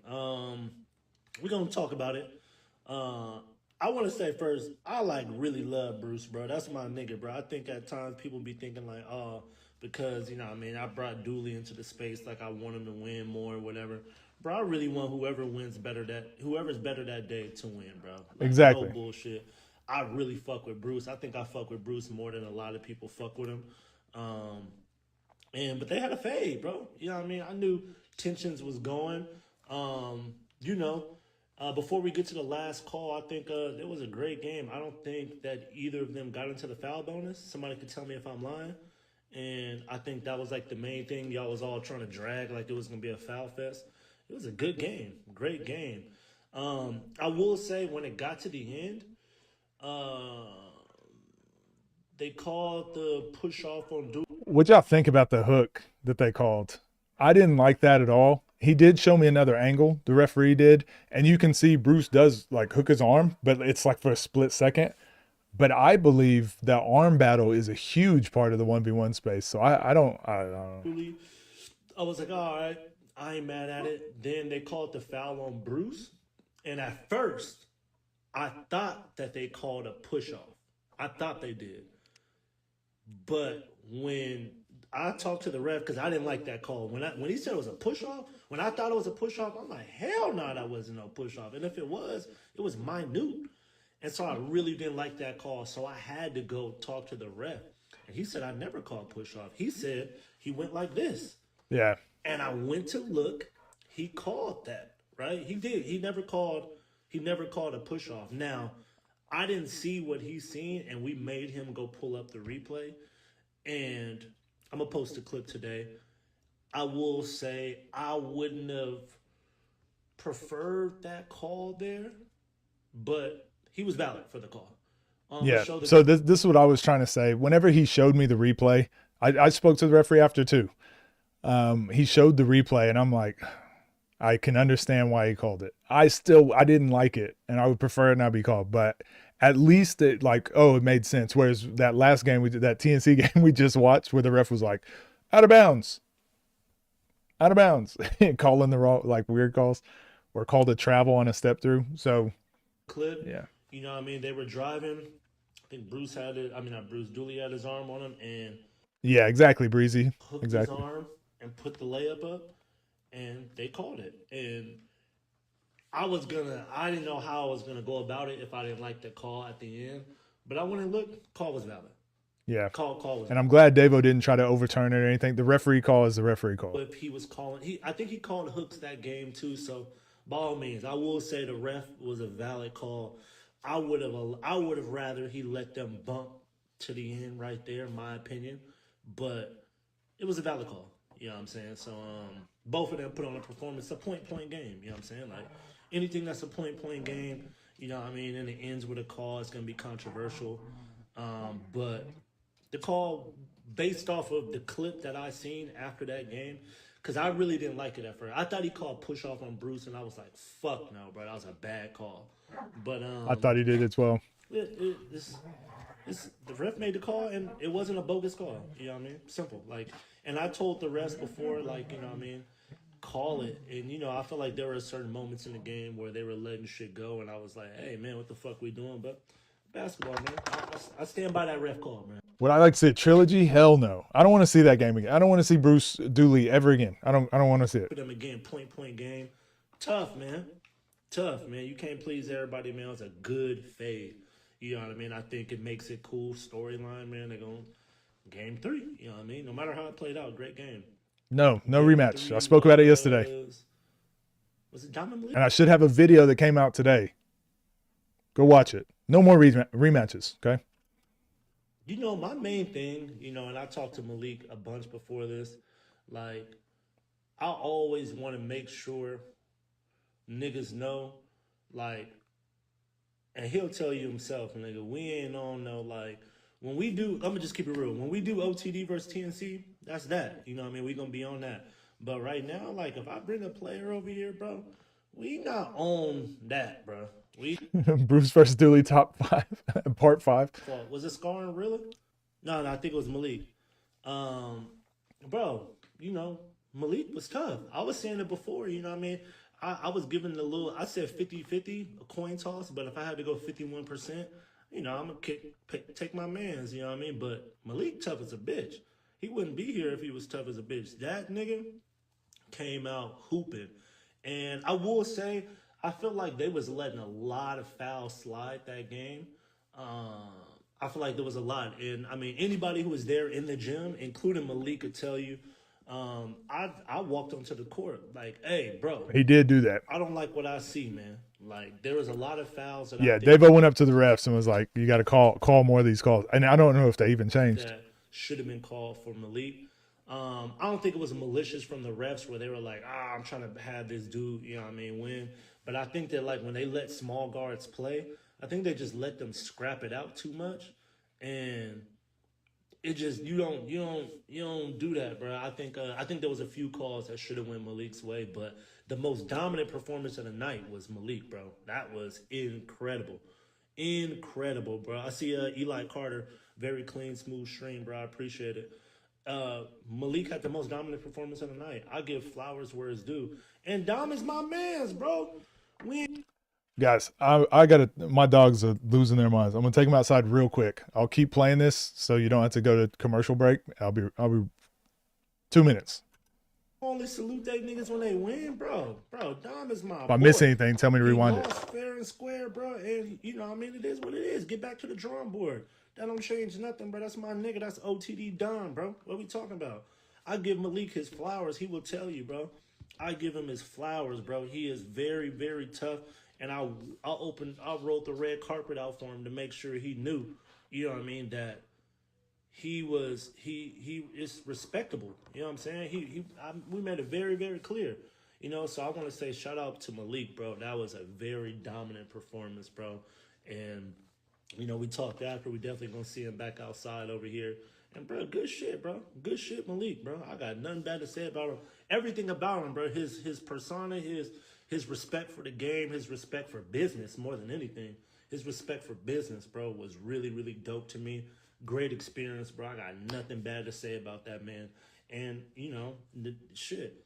Dom, my nigga, bro. I'm a bet on Dom every time still, you know what I mean? So y'all got to make sure, you know what I mean, you treat your people the same way when they win as when they lose, bro. I don't like, you know what I mean? Yeah, you got to treat it the same way. So shout out Malik, bro. That was really, really good performance. And he was hitting shit, bro. He was hitting and ones. He was hitting crazy shit. LP deleted his gram, yeah. Man, you know what happens when it's been his trial. Zay versus Nas, gotta be. One take shot, y'all dropped an interview. Go check. Keem went crazy, dude. Keem went fed. LP never. LP left hand down will be back 100%, bro. It's killer. Send OTD guys to TNC, man. What are you talking about, bro?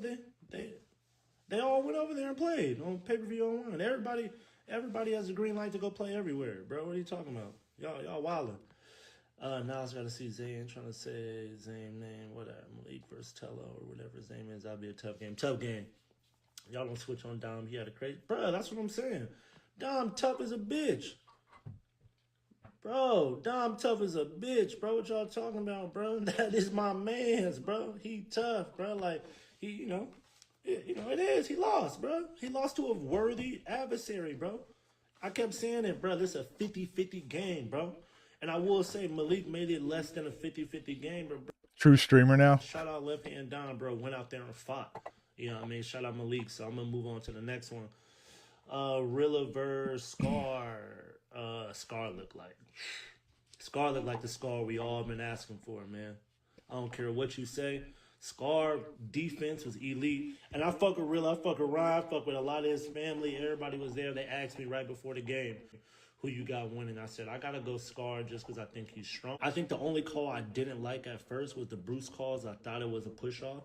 But he didn't. He'd do an event and y'all be like, they did this. It's just. Hey, have you guys heard? Yeah, this is gonna be a long video. I kind of just want to hear what they talk about with. I want to hear LPZ, not Scar. So we might go to that. I'm not making a video out of this. We're just watching this to end stream. I just want to see what Davo kind of thought about it. I actually haven't spoken to him since the event, so. I think it helps. It helps. Who else got in the foul bonus? I think, all right, it could be like this, but Yeah. He's kind of yapping a little bit. I wasn't going to make a video on this. I kind of wanted to see what the video was, but this says OTD recaps full Judgment Day. Yeah, and talks about free throw rule. All right, maybe we'll do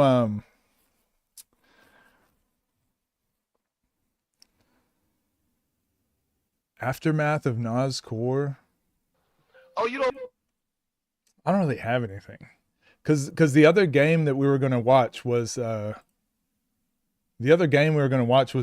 Joseph Lewis and Keem. This is like an hour. It's gonna be like an hour long. I don't know if I want to stream for that much longer, unless y'all are gonna turn up. Yeah, I thought about this is the other game I was gonna do today. I got some other stuff to do, but do y'all want to see this, chat? Do y'all want to break down this game today? Let me know. You know, I respect chat, and I'll do whatever chat asks me to do. What do you guys think? What are we doing? Yeah. All right, if 2 more people say yeah, I'll do it.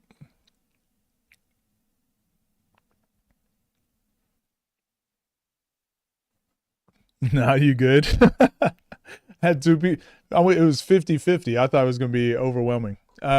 Yeah, we might do it tomorrow, because we did 2 breakdowns today, and again, they're like full breakdowns. And because I got rage baited early on to talk about rankings, that kind of threw everything off. So we ended up talking about rankings rather than getting through the videos we wanted to get through. So tomorrow, real quick. Wear his glasses? Yeah. I don't want to stream another hour. Well, I have a feeling this game is going to be longer than an hour. The breakdown will be longer than an hour, because this game itself is probably like 45 minutes or so. Plus, it's got all the commercials and stuff I guess we'd skip. But yeah, Bijan baited us into talking about rankings today. So you guys can blame Bijan for this stream that we only got through 2 breakdowns. Tomorrow, we have to start with this game. We have to start with Joseph Lewis versus Keem. We're going to do that breakdown, and then we are going to, anyone wants to call in through the Discord, you can call in, and we can argue about whatever you want to argue about. Okay, anyone wants to argue tomorrow, let's argue tomorrow. Let's see how many travels they missed. Yeah. For sure, more than an hour. Yeah, this breakdown will take 3 years Okay. And I respect you guys too much to take that much time of your life. So, I don't really have anything else, I suppose. Usually we go until, usually we stream for about 4 hours anyway. So yeah, tomorrow we'll do this. Also, I want to say I am going to most likely be streaming on the weekends. It might not be a long stream, but at some point on the weekend, I'm going to be streaming, but it's going to be from my other channel. So don't feel like you got to go over there. I might stream at weird times, random times. I'm just going to stream, just going to go live so I can get videos to put on my third channel for throughout the week. So we'll do that. We'll do that on the weekends. What time tomorrow? Same time, 11 a.m. tomorrow. Yeah, smile at an old lady in the no, today do something else nice. Do something else. Am I on Twitch? No, not yet. But I am going to start, I'm going to start dual streaming. I keep saying I'm going to set it up. I was going to set it up this weekend, but I was in San Francisco. This little thing called Judgment Day. Then this weekend, I'm going to be at Only Buckets in Seattle. So I should set it up tonight. I'll try and force myself to set up the dual streaming so that we have Twitch and YouTube at the same time. Making free throws, coach. I saw the video. Hey, toughest shot in 1v1 basketball. Okay, I'm not even ashamed of it. April tomorrow, when we get in the next flight vid. Oh, that'll be the first video I do tomorrow. First video I do tomorrow will be a flight video. If you know, you know. Mr. Coach free throw. Absolutely. If I would have shot it like a mid-range jump shot, I'd have been fine. So yeah, anyways, take care. Be nice. Go like or subscribe on someone's page. Go make their day. Go do that. Take care, guys. See you tomorrow.